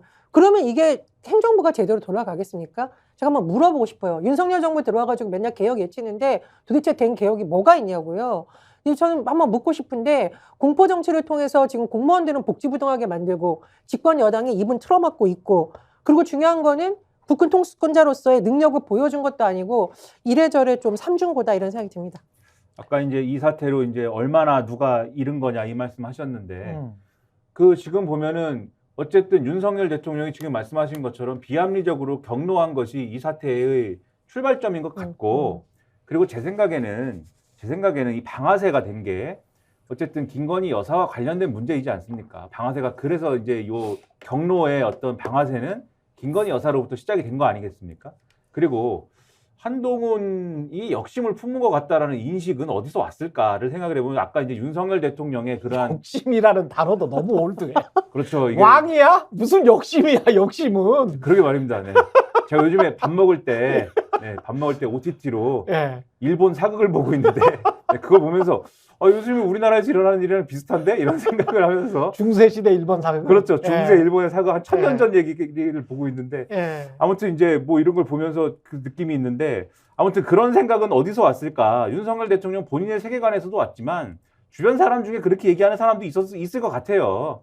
그리고 아마도 그 사람도 분명히 이제 그 마리 앙투아네트 발언이라든가 이런 거에 대해서 굉장히 화가 나는 분이겠죠. 그분이 아마 비슷한 얘기를 했기 때문에 윤석열 대통령도 확신을 갖고 지금 이렇게 밀어붙인 게 아닌가라는 생각이 드는데 어쨌든 이런 모습을 국민들이 봤기 때문에 이러한 일이 발생한 것 자체가 국민의힘의 어떤 앞으로의 선거 대응이라든가 이런 거에 대해서는 일단 마이너스죠. 마이너스인데 윤석열 대통령하고 한동훈 비대위원장이 예를 들면은 이런 식으로 어쨌든 만약에 이제 뭐 봉합이라고 해야 될지 뭐가 될지 어쨌든 수습을 한 거지 않습니까? 일단 1차적으로는 수습을 했는데 수습이 안 되고 결국은 한동훈 비대위원장이 날아가는 그림으로 갔으면은 지금 마이너스 한 10점 되는데 이게 한 마이너스 50점 됐을 거예요. 왜냐하면 보수 지지층이 분열했을 거기 때문에. 예. 근데 지금 수습을 한 건 일단은 마이너스 10점에서 오늘까지 막은 건데 근데 이제 이 다음에 추가 실점의 가능성이 있습니다. 그게 뭐냐면 첫 번째로 김경률 비대위원 어떻게 되느냐 이 처음 문제예요. 왜냐하면 과거에 이제 궁중 사극을 보면은 이런 경우에 역심을 품었던 2인자는 용서를 해주는데 그런데 이 2인자의 역심을 품게 한 다른 사람이 2배로 책임지는 경우가 있습니다. 그렇죠. 그래서 김경일 비대위원은 사퇴해야 된다든지 불출마를 해야 된다든지 이런 얘기를 지금 또 하고 있는 거잖아요. 일부 친윤계에서. 사실은 대통령실이 애초에 요구한 것이다라는 보도도 있거든요. 근데 어제 채널A 보도를 보니까 한동훈 비대위원장이 태도를 바꿀 것과 김경률 비대위원이 사퇴할 것 2개를 요구했는데 대통령실에서 태도를 바꾸라는 건 계속 폴더 인사를 해야 된다라는 거예요? 그렇죠. 그 전까지는 한동훈 비대위원장이 억울하다잖아요. 억울하다라는 사실은 한동훈 비대위원장이 항상 보면은 때리면은 방어를 해야 되는데 방어를 그냥 하지 않고 반격을 아웃복싱으로 해버리지 않습니까? 야당 상대로 해도 그렇고 대통령실 상대로 해서도 사실 그랬거든요. 언론에다가 나 이관섭 비서실장이 와서 사퇴하라고 합디다를 얘기한 게 한동훈 비대위원장 쪽에서 얘기한 거잖아요.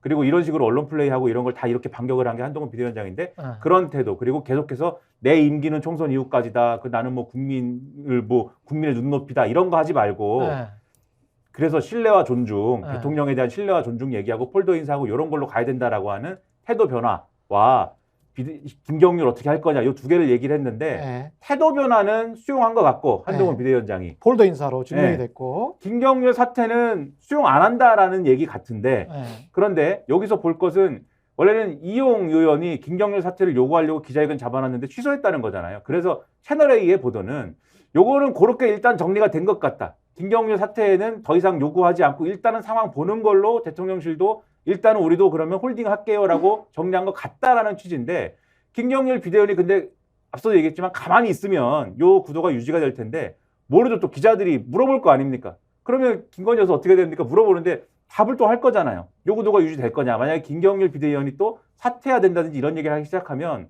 한동훈 비대위원장이 또 거기에 대해서 한마디를 하기 시작하겠죠. 왜냐하면 두 사람의 관계가 삼성 바이오로직스 수사할 때부터 중요한 관계거든요. 두 사람 관계는 또 그 당시에 그 수사할 때 시민단체라든지 회계사들 도움을 많이 받지 않았습니까? 그때부터 있는 관계이기 때문에 그냥 갈 수는 없는 관계예요. 그래서 요게 만약에 김경률 비대위원의 사퇴나 어떤 불출마로 이어지면 국민들이 볼 때는 아 김건희 여사 얘기하면 또 저쪽은 무조건 잘리는구나 이렇게 받아들여질 겁니다. 그러면 추가 실점 이제 한 20점 되는 거죠. 그리고 결과적으로 또 뭐가 남았냐면 만약에 김건희 여사 사과나 이런 것들이 만약에 이루어진다. 이게 정말 어떤 결심이 있어가지고 상상하기 어려운 구도지만 만약에 이루어진다라고 했을 때 그 다음에 나오는 산이 뭐냐면 야당이 사과를 하고 뭐 정리하시는 것 같군요. 아마 반성을 하시나 봅니다. 이제 특검을 재의결하는 얘기를 한번 해볼까 이렇게 나올 거예요. 그러면 그때 한동훈 비대위원장이 우리는 그러면 김건희 여사 문제 정리하기로 했으니까 특검은 그러면 의결합시다 이럴까요? 아니거든요. 이거는 부결해야 된다고 또 악법이라고 얘기하고 막 이럴 거 아닙니까? 말짱 도루묵 되는 거죠. 사과든 뭐든 간에. 앞서도 말씀하셨지만 사과가 문제가 아니잖아요. 그렇죠. 결국 그래서 수사를 합니까? 이거에 대한 질문에 답을 해야 되잖아요. 답을 못 할 거거든요. 그래서 여기에 또 마이너스 20점 해가지고 이게 잃을 일만 남아서 결코 이게 정리된 문제가 아니다 이렇게 봐야 된다는 정부 여당에서는 아마도 이렇게라도 수습했다라고 아마 자의할 가능성은 있어요. 근데 그러나 이번 그 윤석열 한동훈 충돌 과정을 통해서 우리가 확인한 것은 집권 3년도 안 된 현재 권력이 찍어 누른 거예요. 한동훈 위원장을, 정부 여당의 대표를. 자, 그럼에도 불구하고 잃은 건 뭐냐? 앞서 여러분이 얘기했습니다만, 자, 국민들의 깊은 상처를 안겨줬어요. 아, 대통령이라고 하는 사람이 사실은 이 국사보다 가사를 우선하는구나. 자, 김건희 리스크, 소위 이른바 이 정권의 성역은 바로 김건희구나 라고 하는 것을 확인시켜준 사건이란 말이에요. 더 나아가서 대통령의 명백한 당무 개입을 우리가 확인한 거예요.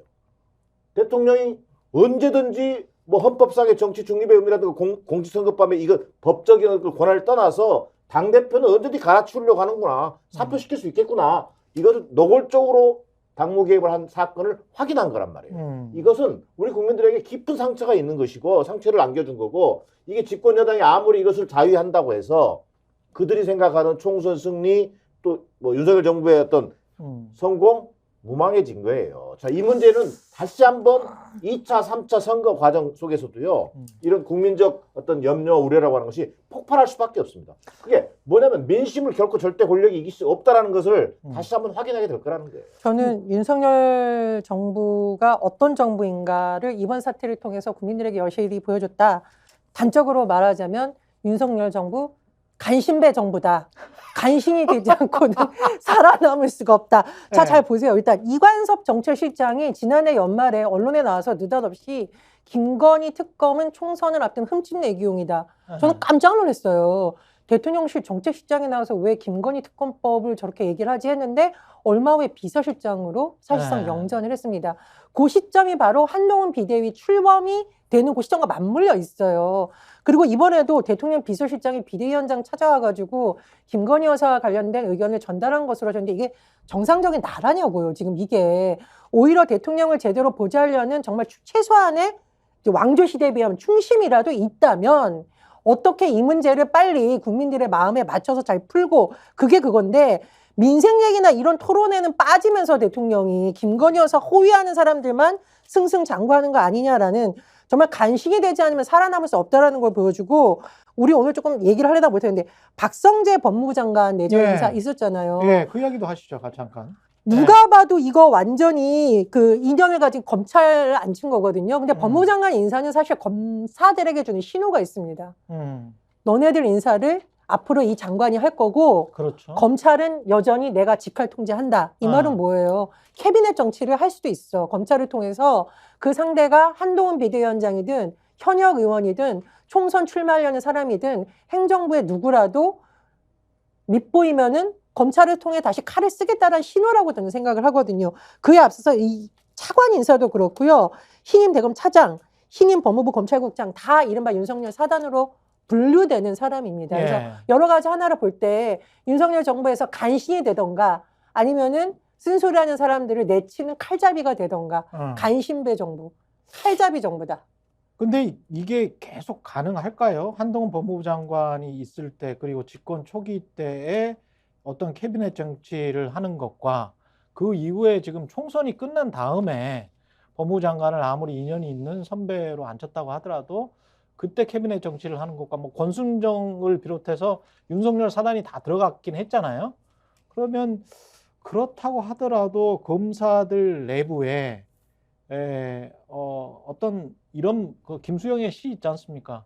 바람보다 풀이 빨리 눕는다고. 예, 바람이 불기 전에 바람이 서쪽인지 동쪽인지 알아맞추거든요. 보통 그런 자리에 있는 사람들은 특히 빨리 눕는 조직이 검찰, 뭐 KBS도 마찬가지인 것 같습니다만 잠시간 그런 조직들은 빨리 누워요. 빨리 알아. 사람들보다 훨씬 더. 총선의 향배가 굉장히 좀 관심거리가 되긴 합니다. 검사들 내부도 분명히 그럴 거예요.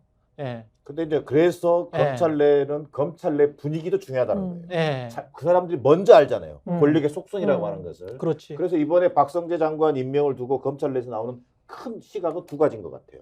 하나는 뭐냐? 소위 이른바 한동훈, 이원석 라인 숙청이라는 평가가 있어요. 자, 소위 이른바 한동훈, 이원석 라인이 지금 요직에 다 진출해 있단 말이에요. 그렇죠. 소위 말고 윤석열 부대를 다시 만들겠다는 거예요. 그러니까 이것은 한동훈에 대한 정치적 제거 작업으로 보는 시각이 하나 있어요. 자, 한동훈이 너무 나갔다. 자기 정치에 심취했다. 결국 이러다가 대통령의 영리를 건드린 거다라고 하는 시각이 하나 있고요. 두 번째 시각은 뭐냐? 자, 윤석열 대통령 살아있는 권력에 대한 수사를 통제하겠다, 여전히. 이건 앞으로 언제 어떻게 김건희 리스크가 현실화될지 모르잖아요. 이 부분에 대한 안전판을 소위 본인의 선배이기도 하면서 특수통 검사인 박성재 장관을 임명한 거란 말이에요. 이것은 누구나 다 검찰에서 볼 때는 아니 이번에 차관 임명하고 선거를 치른 다음에 장관 임명하지 않겠어라고 봤는데 이례적으로 지금 임명을 한 거잖아요. 그런 시각이 있다는 거 봐서는 이미 검찰은 신윤 검찰 체제로 다시 바꾸는 작업이 진행되고 있는지도 모른다. 그렇죠. 그런 시각은 밖에서는 우리가 알 수 없는 얘기인데 검찰 내 분위기는 분명히 그런 시각이 있어 보입니다. 평론가 입장에서 이 인사를 보면 재밌는 게 사실 이 한동훈 비대위원장이 역심을 품었다라고 보지 않으면 지금 검찰이 예를 들면은 한동훈 라인이 있고 윤석열 라인이 있다 이렇게 생각하지 않지 않습니까? 한동훈 라인이든 윤석열 라인이든 똑같은 거죠. 사실은 그 역심을 품었다라는 전제가 없으면 역심을 품었다라는 전제가 있으니까 지금 이 얘기가 이렇게 되는 거죠. 그게 이제 재밌는 점인데 저는 이게 뭐 캐비넷 정치도 말씀하셨지만 그런 측면도 있겠으나 제1의 목적은 전쟁 준비를 위한 방어전이라고 봐요. 그러니까 그 전까지는 법무부 장관이 지금 없는 상태였지 않습니까? 이것도 신기한 일이죠. 법무부 장관을 현직 법무부 장관을 어쨌든 비대위원장으로 보내놓고 법무부 장관이 없는 상태에서 차관한테 일을 다 시키다가 차관이 난 너무 힘들어서 못하겠어요라고 나가 자빠지니까는 또 다른 차관을 지금 보내고 뭐 이런 과정이 있었거든요. 재밌는 거는 그러면 어쨌든 법무부 장관을 먼저 인사를 한 다음에 그 법무부 장관하고 협의해가지고 그 밑에 사람들이 인사를 하는 게 정상적인 과정 아닙니까? 지금 그 밑에 사람들은 인사를 먼저 한 다음에 지금 마지막에 법무부 장관을 지금 보내는 그림으로 된 거거든요. 먼저 윤석열 대통령이 먼저 인사를 한 거예요. 먼저 이 인사 요직에 있는 인사를 먼저 한 다음에 그 다음에 이제 법무부 장관을 보냈다라는 거는 이 법무부 장관 지금 박성재 후보 이 뭡니까 후보자입니까? 네. 이분도 100% 못 믿는 거예요. 그러니까 왜냐면은 바지사장 같은 느낌? 그렇죠. 이분은 왜냐면은 물론 윤석열 대통령이 어느 정도는 믿을 수 있지만 왜냐면 과거에 이 검사 시절에 집에 초대해서 밥을 많이 해줬대요, 이분이. 아, 그래요? 네, 밥도 많이 해주고. 그 다음에 이제 이분이 기수는 높은데 윤석열 대통령이 구수를 해가지고. 나이가 많지 않습니까? 그러면은 어쨌든 근데 이 검찰은 기수 문화기 때문에 윤석열 대통령 입장에서는 이분이 선배잖아요. 그렇죠. 근데 이분이 나이를 기준으로 판단을 해가지고 윤석열 대통령한테 선배라고 불렀대요.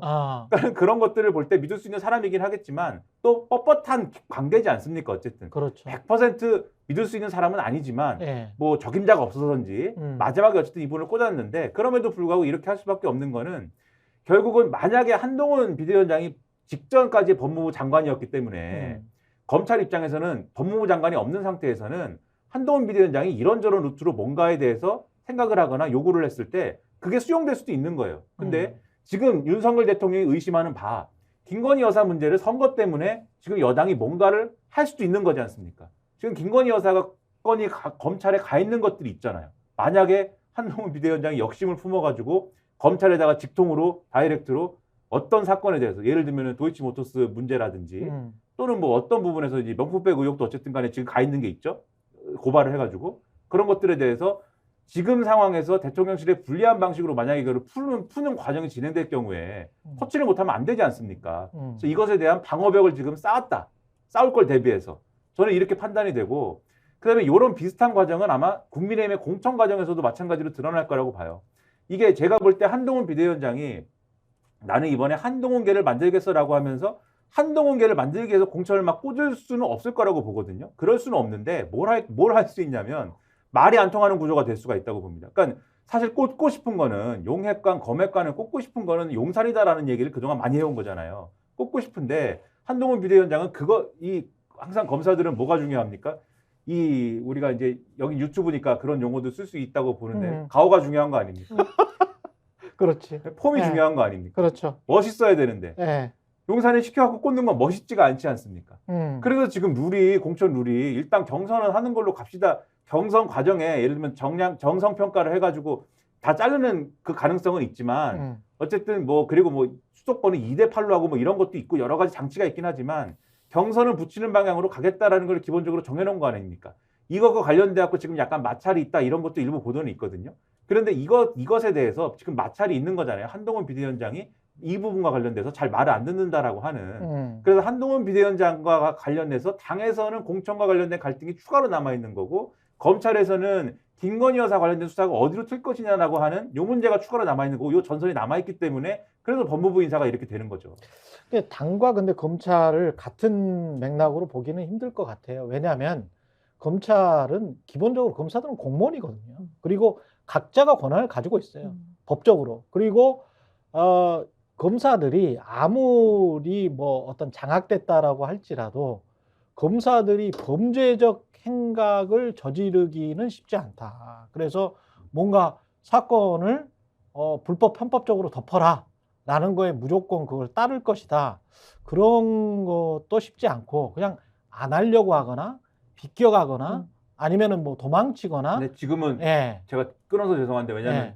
다음 주부터 여기 안 낄 것 같아서. 왜? 아닌가? 네. 예. 아무튼 뭐 이게 예. 그 수사를 지금 상황은 예. 윤석열 대통령의 우려는 수사를 안 하는 게 걱정이 아니라 안 하는 건 좋은 것이고 예. 수사를 실제로 하거나 예. 기소를 하는 게 걱정인 거죠. 지금 상황은. 수사를 하거나 기소를 하는 거. 김건희 여사 관련된 어떤 건들에 대해서.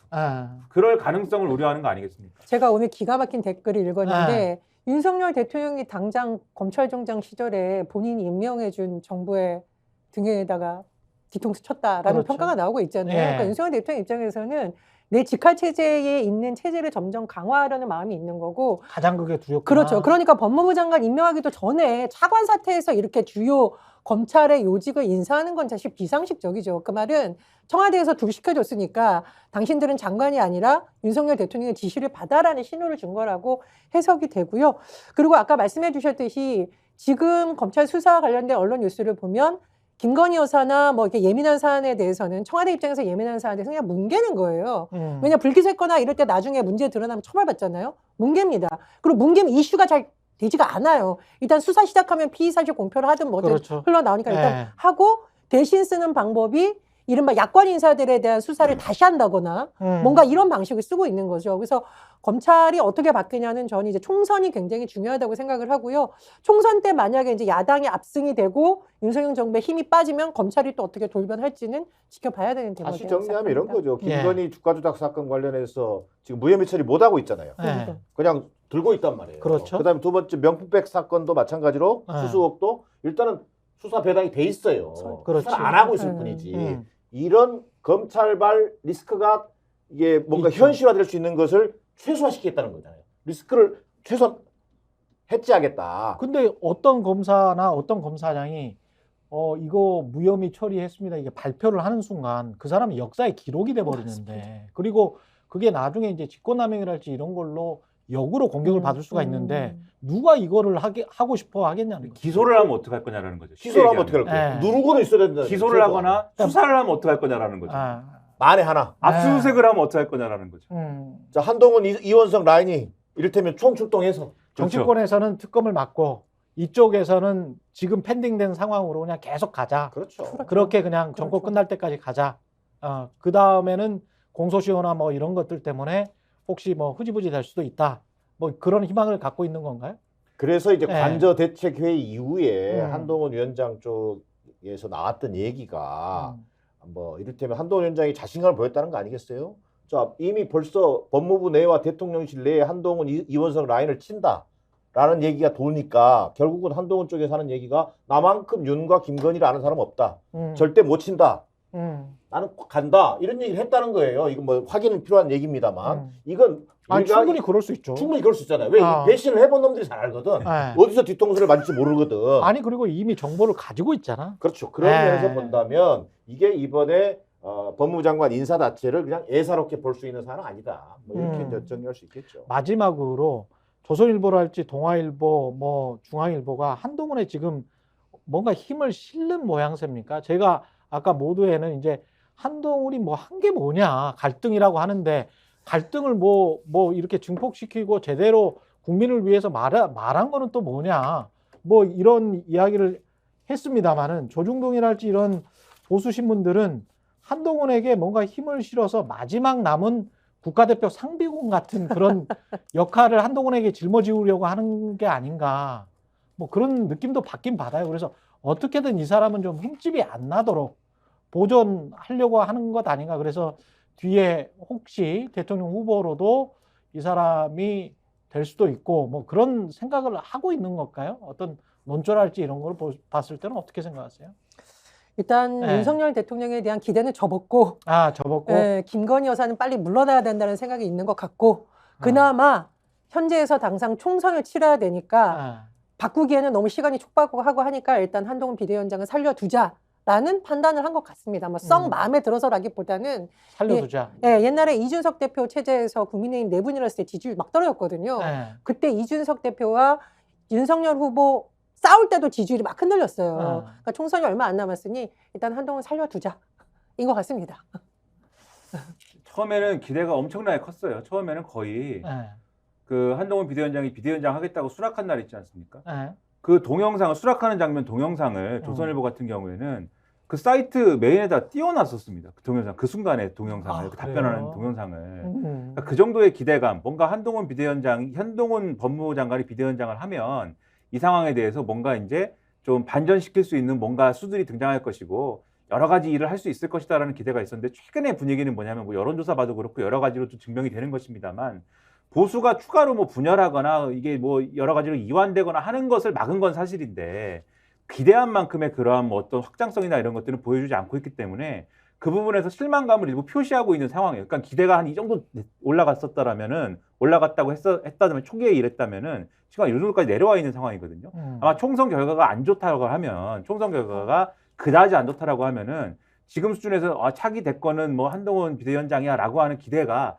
상당히 줄어든 상태로 보수 언론도 그렇고 보수 유권자층도 그렇고 상당히 줄어든 상태로 아마 그 대안이라는 걸 다시 한번 모색해 봐야 될 거고 그 대안이 뭘까에 대해서 아마 이 정권 후반기에 정계 개편까지 포함해 가지고 다시 한번 모색을 하는 그런 국면이 아마 올 겁니다.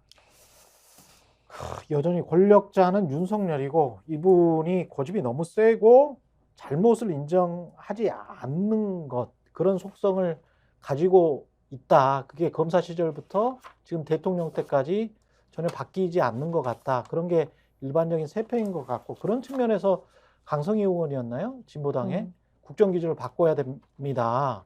국민들이 불행해집니다.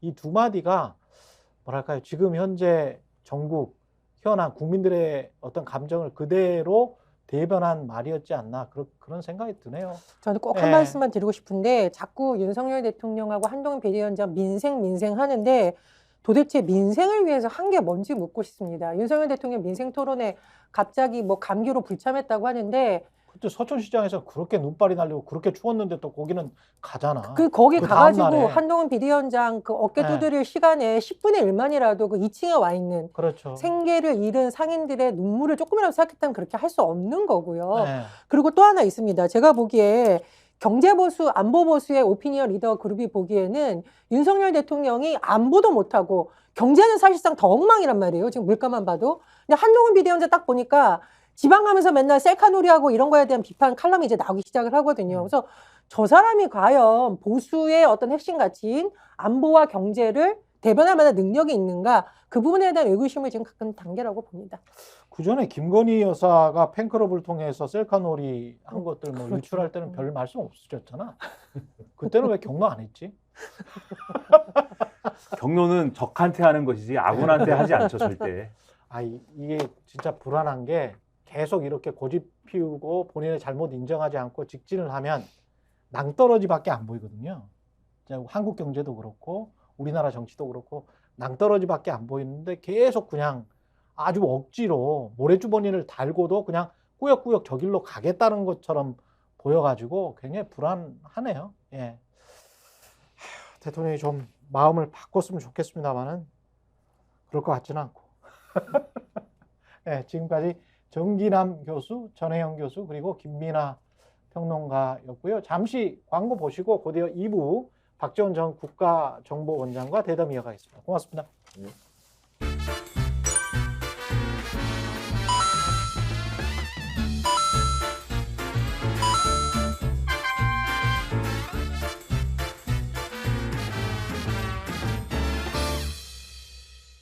김소형 쌍화골드 쌍화차가 그리운 예정입니다. 이럴 때는 김소형 쌍화골드 한 박스 사면은 또 한 박스 준다는 거야. 야, 이거는 엄청난 폭탄 이벤트. 그렇죠. 네, 따뜻한 쌍화차 드시고 건강하시기 바라겠습니다. 혹시 지인에게 묻지 마식으로 가입하신 건 아닌가요? 보험에도 점검이 필요합니다. 요즘 경기가 어려워서 보험료 내는 것도 부담스럽죠? 건강보험도 자동차 보험도 나에게 맞춤 보장. 믿을 수 있는 보험 전문가들. 믿을 수 있다 더 착한 보험.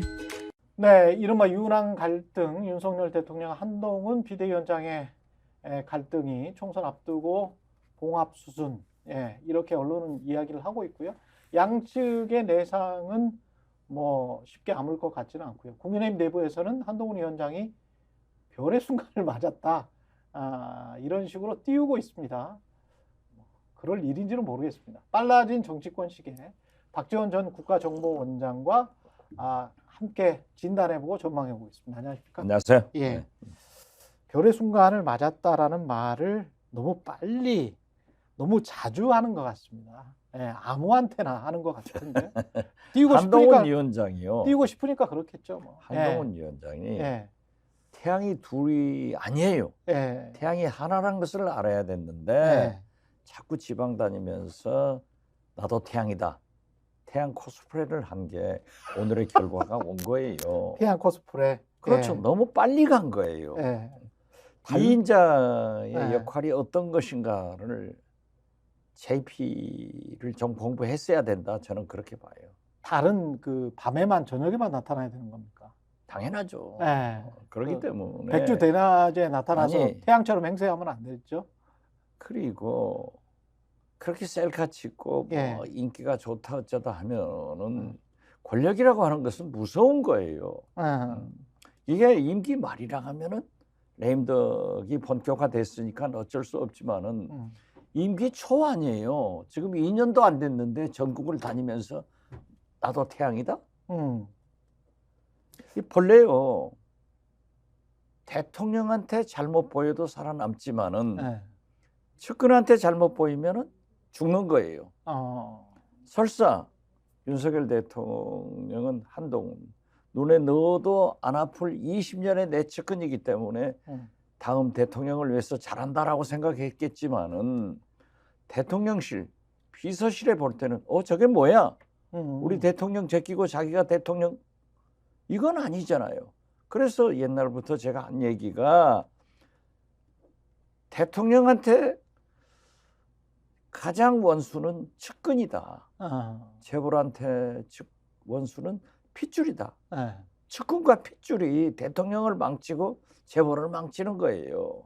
뭐 근데 셀카 찍고 뭐 인기가 높다고 그 대통령이 섭섭해하거나 서운해하거나 비대위원장을 흔들거나 그런 것보다는 사실은 김건희 그 이슈 때문에 그런 거 아니겠습니까? 거기서 나오잖아요. 거기에서 나왔다. 그렇죠. 예. 스타트는 거기에요. 예. 그러니까 너무 써들고 너무 빨리 갔단 말이에요. 과유불급이에요. 너무 빨리 갔다. 예. 아니 지금 김건희 여사 마리 앙뚜아네트 제2의 마리 앙뚜아네트 아니에요. 예. 중전마마를 건드려 가지고 비웃장 상하게 해가지고 살아남은 대신들 사극에서 한 번이나 봤어요? 없는 거예요. 아니 근데 이게 지금 우리나라 왕정도 아니고 민주정이면 국민들이 주인인데. 이게 나라가 나랍니까?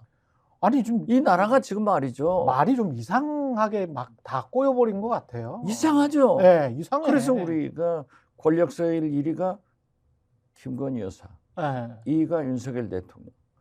김건희 대통령, 윤석열 영부남 소리가 자연스럽게 나오잖아요. 아니 그 김건희 여사와 관련된 디올백 명품백 수수도 그냥 받았으면 그 받은 거를 사과하고 법적으로 처리할 게 있으면 처리하고 그래야 되는 거 아닙니까? 영상이 당연하죠. 영상이 이미 그렇게 나와버렸는데. 그것은 당연한 거죠. 주가 조작 의혹과 관련된 것도 검찰이 저렇게 가지고만 있는데 그거 안 되면 특검할 수밖에 없는 거지. 그걸 뭐 어떻게 하겠다는 건지 모르겠어요. 그리고 네. 한동훈 비대위원장이 또 거짓말 했잖아요. 네. 23억 그렇지. 문재인 검찰에서 했던 거다. 그것도 아니었거든. 자기 검찰에서 했잖아요. 윤석열 검찰에서, 한동훈 검찰에서. 본인이 법무부 장관으로 그렇죠. 있을 때. 그렇기 때문에 예. 이것은 지금 아니 언제 민주당이 사과 요구했어요? 박근혜 대통령 탄핵 때 사과도 하고 탄핵도 당해요. 이번도 사과를 해도 탄핵은 별도예요. 그리고 민주당이 그 사과로 물러서지 않는다고요. 그렇지. 그렇기 때문에 김건희 여사가 사과를 내가 한다 하더라도 민주당이 총선 활용하고 물러나겠느냐. 김건희 여사의 정무적 감각이 윤석열 대통령보다 훨씬 앞서요. 그 말은 맞는 거다. 그렇죠. 형식적으로는. 아, 그렇죠. 아니, 정치권이라고 하는 것은 이걸 하나 무너지면 그 다음 걸 요구해요. 그렇죠. 예. 언론도 항상 그러잖아요. 이게 무너지면 그 다음 걸 요구한단 말이에요. 사과로 끝날 것 같으면 100번이라도 하겠죠. 사과로 끝나지 않을 문제예요. 이건 특검으로 가야 되는 거예요. 그러니까 사과를 안 할 거다. 안 하죠. 절대 안 한다. 그러니까 당에서 하지 마라 하는 넌지시 그런 메시지 아니에요? 아. 네. 그런데 그러면- 갔다가 김경률 비대위원, 이수정 교수가 사과하고 넘어가자. 그러니까 이제 상식적인 이제 그런 연기를 피우는데 그 네. 군부를 떼는 것은 한동훈 비대위원장 아니었어요. 아. 그러니까 벼락같이 화를 낸 거지. 아. 프루타스 너마저? 아. 한동훈 너마저? 브루투스 넘어져. 네. 그래요. 이거를 어떤 정치적으로 해석하는 기사들은 뭐 급부상한 한동훈 팬덤, 김건희 팬클럽의 충돌, 뭐 이런 식으로 지금 뭐 김건희 팬클럽이라는 게 뭐 국정에 그러니까 죽었다가 다시 살아나더라고요. 강신업 그게- 변호사가 회장 취임한대요. 아, 그래요? 근데 그게 말이 됩니까? 근데 영부인의 팬클럽이 국민의힘의 비대위원장과 그 팬클럽들이 충돌할 정도로 국정이나 그 정치에 개입이 되는 문제인가요? 말이 이게? 안 되는 것이 좀 윤석열 이해가 안 정권에서 되는 일어나고 건데. 있는 거예요. 아니 영부인이 예. 디올백을 받는 게 말이 됩니까? 그리고 예. 몰카로 찍었다고 그것이 공작이다? 자 보세요. 제가 맨 먼저 제기를 한 게 그 목사님을 저도 만나봤고 알고 보니까 대북 사업을 하시는 분인데 북한도 몇 번 갔다 온 것으로 알아요. 예. 그분의 책이 2권을 전달했다는 거예요. 그 책이 뭐냐? 예. 자, 경호실, 대통령실에서 그러한 만약에 북을 찬양하는 책 같으면은 그게 전달됐다고 하면은 국가보안법도 위반하는 거예요. 이런 멍충이 경호실, 대통령실이 아니 공작이다? 아니 간첩이 공작해서 그런 걸 넘기면은 공작이면은 간첩죄 안 주나요? 이건 굉장히 중요한 거예요. 게다가 김건희 여사 그런 얘기를 하잖아요. 영상 속에서 보면 남북 문제는 본인이 좀 직접 어떻게 나서야 되겠다. 예. 그런 식으로 이야기를 하지 않습니까? 근데 예. 본인이 아무 권한도 없고 아무 식견도 없는 사람이 무슨 남북 문제를 나서겠다고. 식견이 없는지 있는지 네. 권한이 있는지 없는지 물어주면은 본인은 볼 때는 권한 1호예요. 대한민국 권한 1호. 아니 아무도 선출해주지 않았거든요. 윤석열은 대통령 부인이니까. 최소한 윤석열은 선출해줬어요. 예. 민주주의 아닙니까? 그럼 윤석열을 찍은 거지. 윤석열을 찍은 사람들 입장에서 봤을 때도 윤석열을 찍은 거지 김건희를 찍은 건 아니거든. 아니 근데 본인이 나서서 프랑스의 마리 앙뚜아네트는 누가 선출해 줬습니까? 본인이 하는 거예요. 아니 그 사람 영부인이니까 하는 거예요. 그때는 왕정 시대잖아. 왕정 시대 중전마마니까 해버리는 거예요. 그래서 지금 현재 우리나라가 이게 말이 되나? 말이 안 되는 거죠. 우리도 지금 말이 안 되는 얘기를 가지고 말이 되려고 이렇게 노력하는 거 아닌지잖아요. 이상해. 너무 이상해. 그러면 이렇게 해서 일단 뭐 봉합인지 뭔지는 모르겠습니다만은 이렇게 흐지부지 되다가 한동훈은 어떻게 되는 거예요? 저는 예. 봉합은 안 돼요. 봉합은 안 된다. 그 서천 가셔서 네, 서천. 화재 아니 한동훈 만나러 간 거 아니에요? 둘이 사진 찍으러 간 거 아니에요? 네. 거기 이재민들은 만나지도 않고 가버리니까는 화내잖아요. 그렇죠. 나는 윤석열 대통령의 대통령실이나 의전팀들은 왜 가시는 곳마다 꼭 하나씩 흔적을 남기고 와. 실수의 흔적을 어떻게 됐든 자, 간 목적에 홀더 정확하게. 인사하고 예. 90도로 절했다고. 예. 전용 열차 함께 타고 왔다고. 봉합된 게 아니에요. 음. 저것은 은발의 오줌 싸기로 순간을 넘긴 거예요. 오늘 언론들도 형식적 봉합으로 보지 봉합이다는 안 봐요. 봉합은 왜 어떻게 돼야 되느냐. 첫째, 한동훈 비대위원장이 두 가지 명령받은, 즉 김건희 특검 사과 절대 안 하겠습니다. 그리고 용핵관, 검핵관 공천을 그대로 지시대로 하겠습니다. 명령에 복종하겠습니다. 이 얘기를 하면은 봉합이 돼요. 근데 그걸 대놓고 할 수는 없을 테고. 그러면은 시그널을 보내야 된다. 용산에.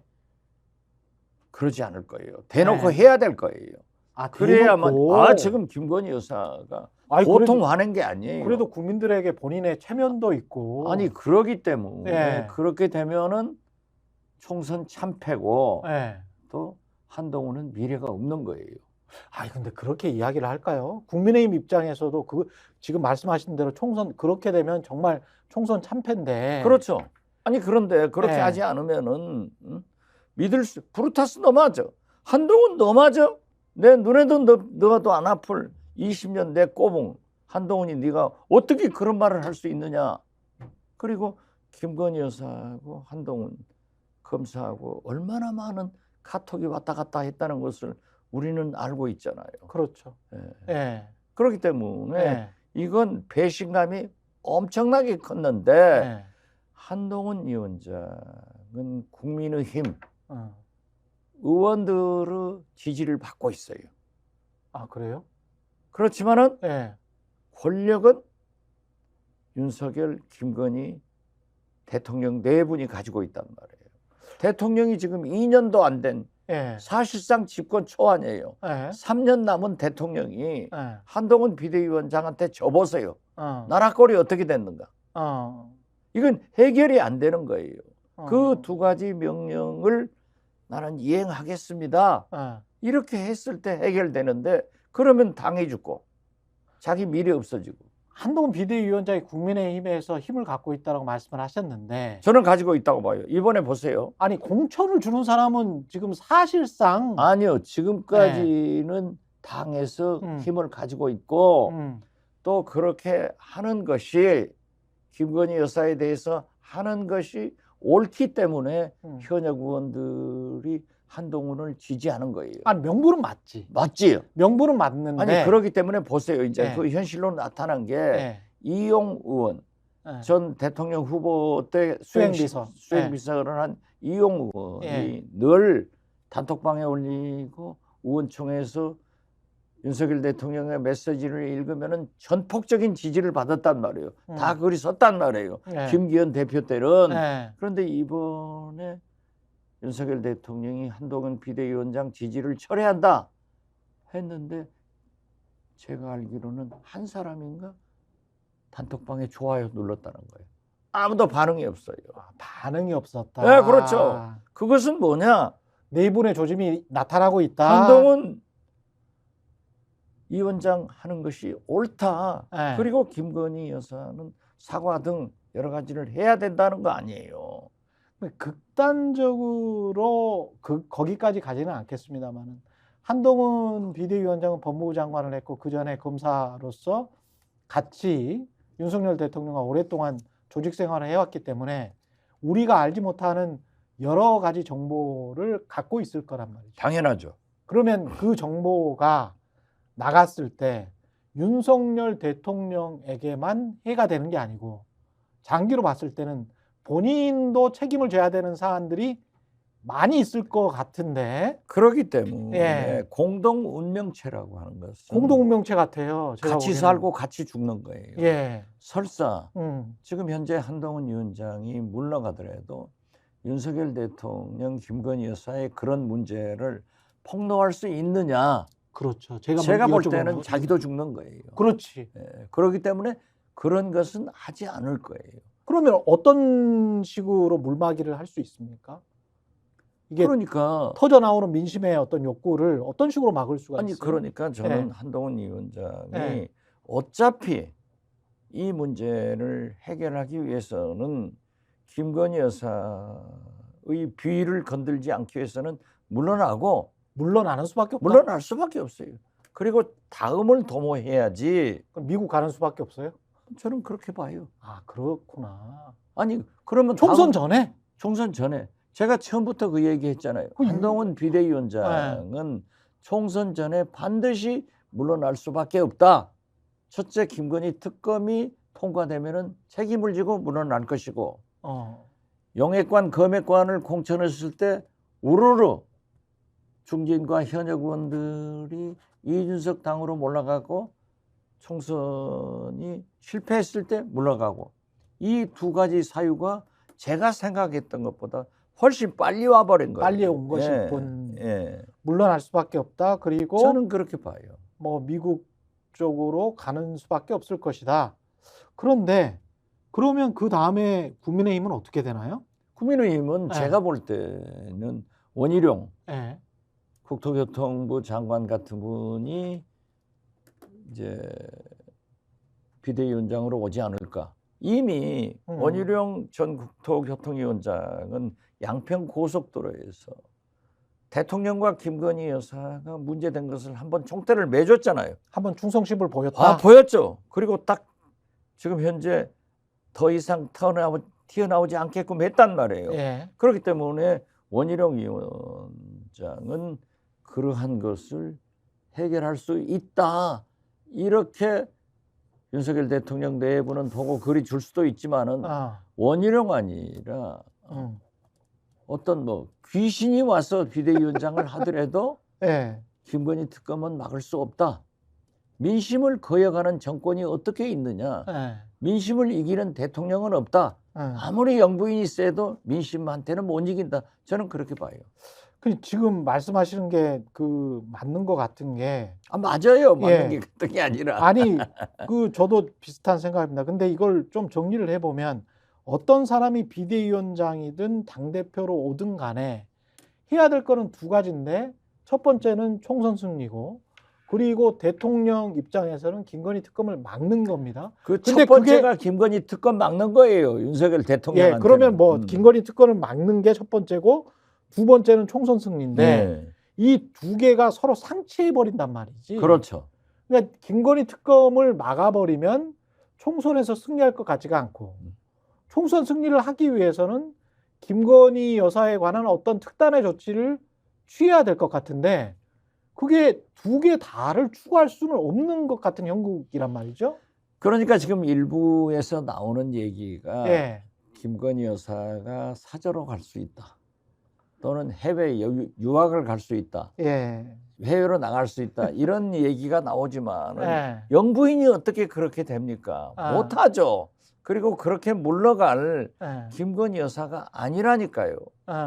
그래서 저는 해결의 길이 없고 어떻게 됐든 한동훈은 물러가고 제2의 비대위원장이 와서 윤석열 대통령의 명령을 수용하면서 총선 승리의 방법을 찾아볼 것이다. 저는 그렇게 봐요. 그렇게 하면 총선 승리가 됩니까? 안 되죠.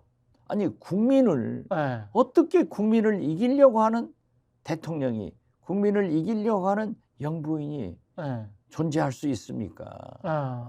그건 안 되죠. 만약에 그 시나리오대로 간다면 지금 말씀하신 대로 한동훈 물러나고 원희룡이나 뭐 다른 사람이 들어오고 그리고 총선 승리를 말로는 원한다고 하지만 김건희 이슈 때문에 어쩔 수 없이 그 김건희 이슈는 계속 덮고 가는 식으로 총선 때까지 가버린다라고 하면 그 이준석 개혁신당은 속으로는 굉장히 좋겠습니다. 그리고 굉장히 좋겠습니다. 속으로는. 아주 휘파람 물고 다니겠죠. 예, 몇 석이나 얻을 것 같습니까? 만약에 그 시나리오대로 간다면? 저는 본래 4, 50석은 얻을 수 있다. 아, 그렇게 원장님도 봐요. 그렇게 예, 생각하십니까? 저는 그렇게 처음부터 예. 그랬어요. 왜냐하면은 예, 제가 해봐서 알잖아요. 아. 안철수 신당에 예. 호남에서 예, 30석밖에 선출하지 않는 국회의원 중 23석을 먹었어요. 음, 그리고 수도권에서 둘 비례대표로 38석을 했는데 영남은 65석 아니에요. 예, 그리고 수도권 이런 것에서 저는 이준석 신당은 4, 50석을 무난하게 먹을 것이다. 저는 그렇게 봐요. 민주당은 어떻게 됩니까? 민주당은 과반수 넘길 거예요. 그러나 예, 제3당이 즉 이준석 당이 4, 50개를 4, 가져가면 50개 가져가면은 민주당이고 국민의힘이고 과반수 하기는 힘들지만은 예, 저는 민주당은 과반수를 넘길 수 있다. 아. 이런 조건이면 그렇게 봅니다. 그러면 그 국민의힘 같은 경우는 지금 뭐 국회 의석이 300석이기 때문에 4, 50개, 150개 이상 가져가면 국민의힘은 50개밖에 못 가져간다? 다른 정당 100여 장 있잖아요. 아니 네. 그러니까 음, 윤석열 대통령이나 김건희 여사는 이런 생각을 하실 수도 있을 거예요. 예, 지금도 여소야대이지만은 대통령 내가 마음대로 하지 않느냐. 예, 까짓것 2년도 했는데 3년 못하냐. 예. 그러니까 김건희 특검이나 사과는 못한다. 이 생각을 하실 수도 있어요. 국민의힘 한 100개, 이준석 신당 한 50개, 그리고 4, 50개니까. 4, 50개, 예. 그리고 민주당 한 150개, 150개, 160개 예. 그렇게 예상을 하시는군요. 권력의 누수가 가장 많이 발생하는 곳은 권력기관이지 않습니까? 그렇죠. 근데 법무부 장관을 본인이 근데 한동훈만큼 친한 것 같지는 않아요. 그렇죠. 예, 기수 선배인 박성재를 법무부 장관 후보자로 지금 앉혔는데 이게 의미하는 것과 검찰이 어떻게 나올 것 같습니까? 총선 때까지는 뭐 아무 행동도 안 하겠지만 지금 예, 1년의 검찰 인사를 보니까 차관 체제로 간다. 라고 이렇게 했다가 예, 대검 차장을 법무차관으로 불러오고 그랬죠. 법무부의 검찰국장을 대검 차장으로 보냈단 말이에요. 예, 그리고 박성재 서울 전 고검장이 장관으로 왔는데 예, 저는 현 검찰총장이 9월 달이에요. 임기가. 그렇기 때문에 사실상 6월이면 끝나는 거예요. 후임자 발표하고 뭐 청문회 준비하고 하니까. 그러네요. 그렇기 때문에 저는 물러가는 사람은 총대를 안 맵니다. 이원석 자기 검찰총장은 미래를 생각하기 때문에. 예, 그러니까 이미 윤석열 대통령도 한동훈 비대위원장으로 보냈을 때 검찰 장악은 한동훈처럼 될 수 없다. 저는 그렇게 봐요. 예, 그래서 검찰도 오히려 정상적인 검찰이 될 수 있고 예, 제 경험에 의하면은 또 국회의원 하면서 보면은 검찰은 집권 초에는 전 정권의 비리를 잡아다가 그렇죠. 현 대통령한테 충성을 해요. 그렇죠. 그리고 나서는 예, 이제 다 했잖아요. 예, 하기 때문에 현 대통령 정권, 음, 현 정권의 비리가 쌓여 있단 말이에요. 이걸 꼬불쳐 놨다가 딱 들이대 가지고 임기 말에 대통령을 딸싹 못하게 만드는 것이 검찰의 속성이에요. 집권 3년 차 총선 이후에는 그렇죠. 그런 양태가 좀 나올 가능성이 있다. 저는 그렇게 봐요. 근데 너무 널려 있잖아요. 양평 고속도로도 그렇고 주가 조작 의혹도 그렇고 이게 다 널려 있는데 널려 있지만은 아니 다 하는 거죠. 왜 안 해요? 예. 안 할 수 없어요. 그럼 특검을 가기도 전에 김건희 주가 조작 의혹 사건 같은 경우는 김건희를 불러서 수사를 할 수 있는 그런 강단이 검찰에 남아 있을까요? 어떻게 보십니까? 저는 총선 후에는 그럴 가능성이 굉장히 높다. 아, 그렇기 때문에 예. 저는 일찍이 얘기한 게 음, 윤석열 대통령의 레임덕은 이미 시작됐지만은 낮은 단계의 레임덕이 시작된 거예요. 그렇지만 총선에 이러한 문제로 되면은 후에는 새로운 떠오르는 태양한테 줄을 서기 때문에 험한 꼴을 당할 것이다. 즉 김영삼, 김대중, 노무현처럼 당에서 쫓겨날 확률도 있다. 저는 그렇게 보는데 그것이 조금 빨리 왔다 이거죠. 그래서 저는 검찰도 그렇게 가지 않을 수 없을 것이다. 저는 그렇게 봐요. 그러면 국민의힘 입장에서는 순수하게 국민의힘 입장으로만 생각해 놓고 보면 떠오르는 태양이 있습니까? 지금 한동훈도 사실은 이번에 90도 폴더 인사를 함으로써 뭐랄까 이미지랄지 이런 것에 약간 좀 훼손이 있다라고 보거든요. 훼손됐죠. 네. 그리고 아직도 당내에서 기대를 하는 것은 한동훈 비대위원장이 용액관, 금액관 공천을 배척하고 시스템 공천으로 좋은 공천을 해서 중진이나 현역 의원 물갈이가 적어지면은 살아남을 수 있겠죠. 그러나 그게 안 되잖아요. 그래서 엎친 데 겹친 격으로 김건희 특검 사과 그리고 용액관, 금액관을 공천해서 한동훈은 상처가 난다 이거죠. 견딜 수가 없어요. 그러면 다른 사람 가령 지금 뭐 제시하셨던 원희룡이나 이런 사람들이 다시 뜰 수가 있습니까? 제가 볼 때는 암중 모색하고 있는 뭐 대통령과 김건희 여사의 신임은 받을 수 있지만은 뜰 수는 없을 거예요.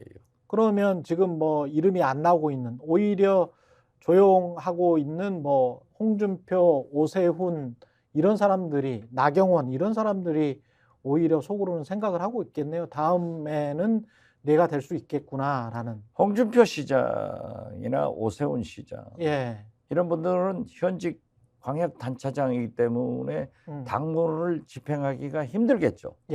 그렇기 때문에 나서지는 않지만은 아마 속으로는 굉장히 쾌재를 부르고 있을 겁니다. 이런 것이 온다. 그렇게 할 겁니다. 근데 민주당 입장에서 아까 150석, 160석 그런 말씀을 하셔가지고 저는 속으로 지금 현재 이제 170이 넘잖아요.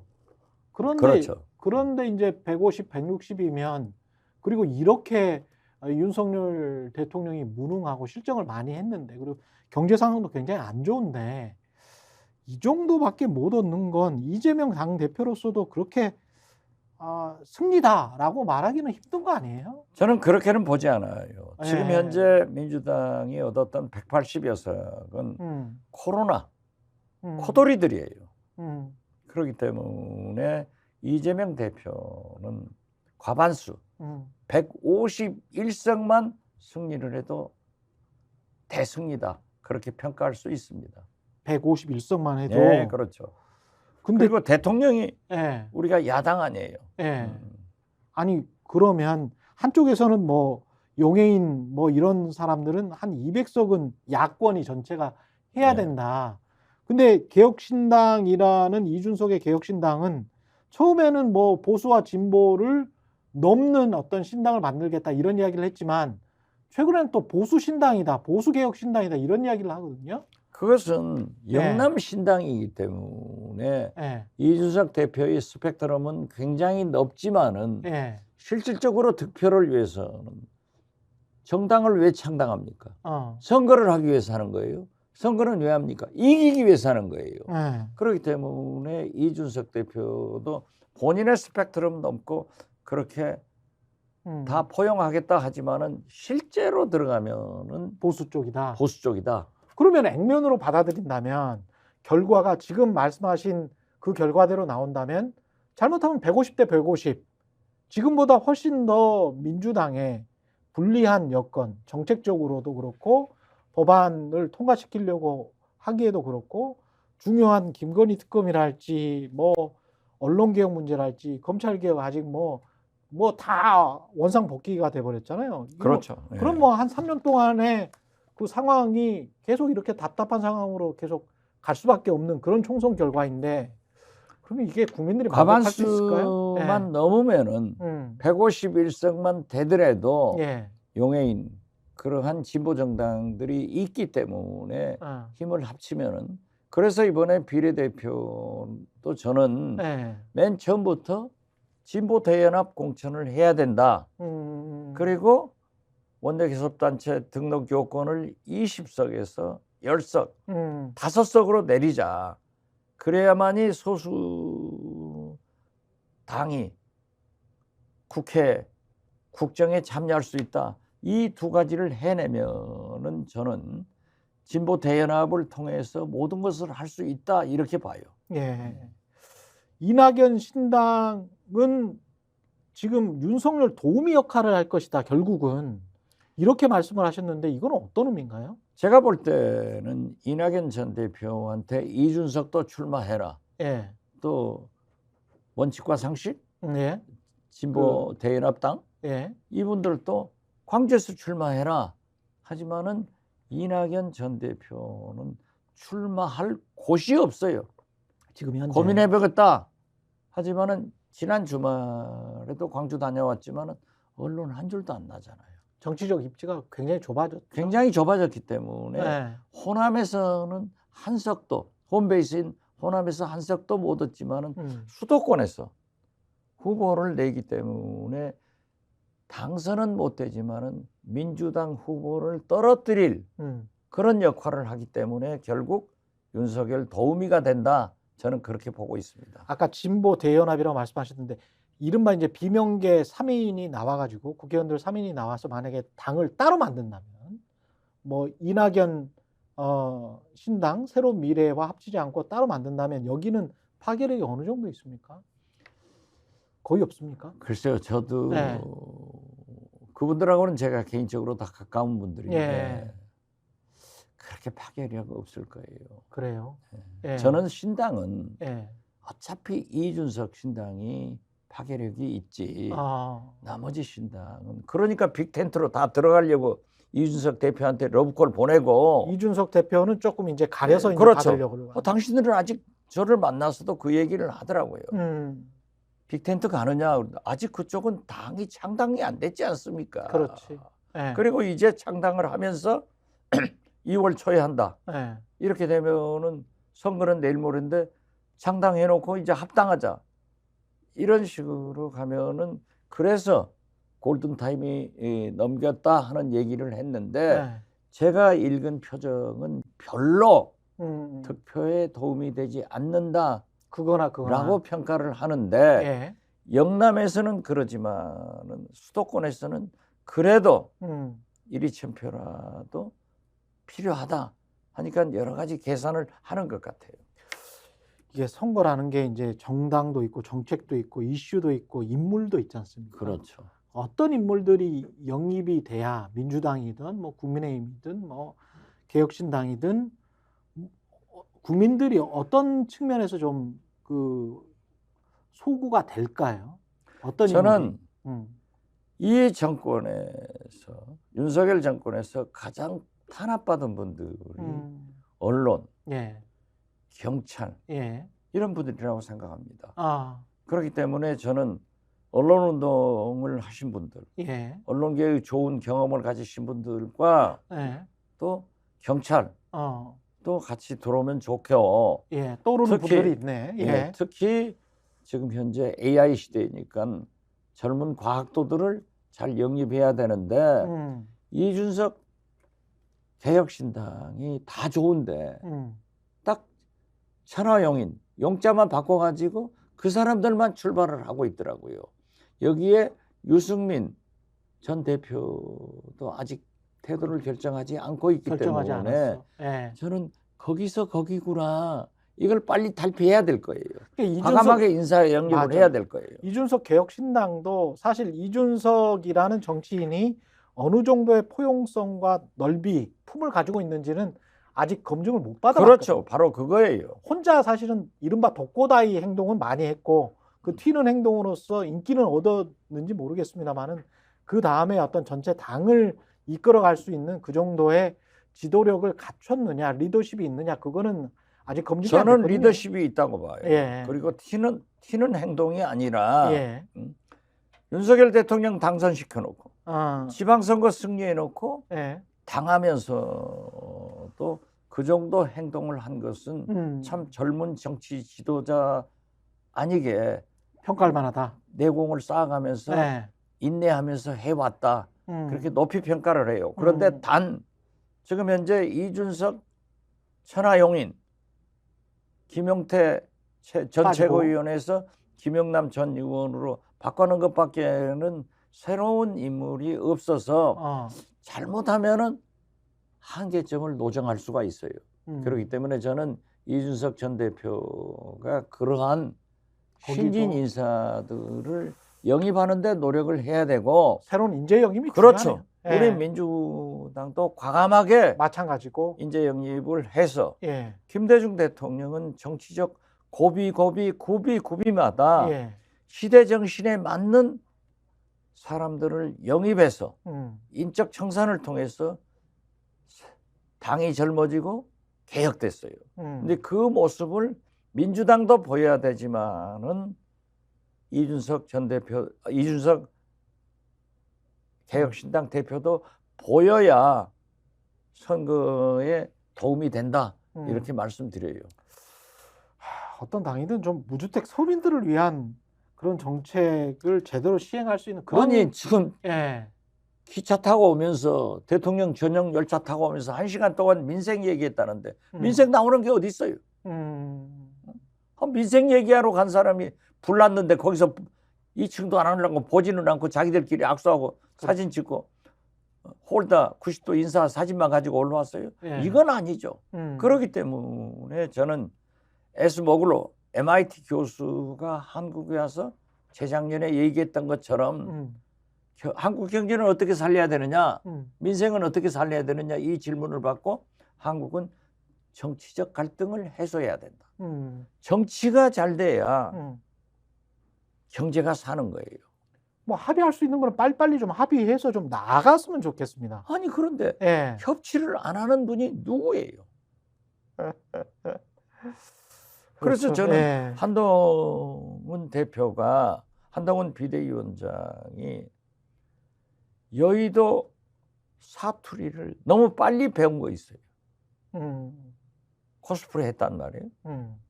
그런데 그걸 또 장점도 있어요. 아 이게 민심과 함께 가야겠구나 한 건데 다시 서초동 사투리 복종하는 예. 하수인이 되면은 예.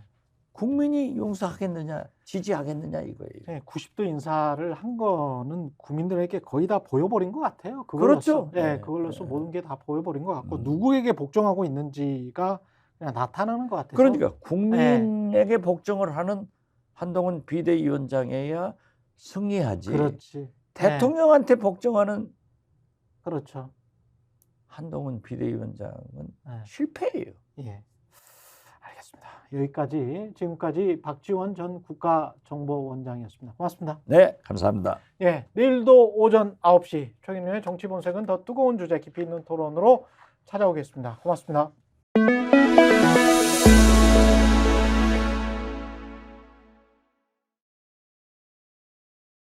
너무 제가 홍보를 정치본색. 예. 다시 제가 말씀드리죠. 예. 구독, 좋아요, 사랑입니다. 예.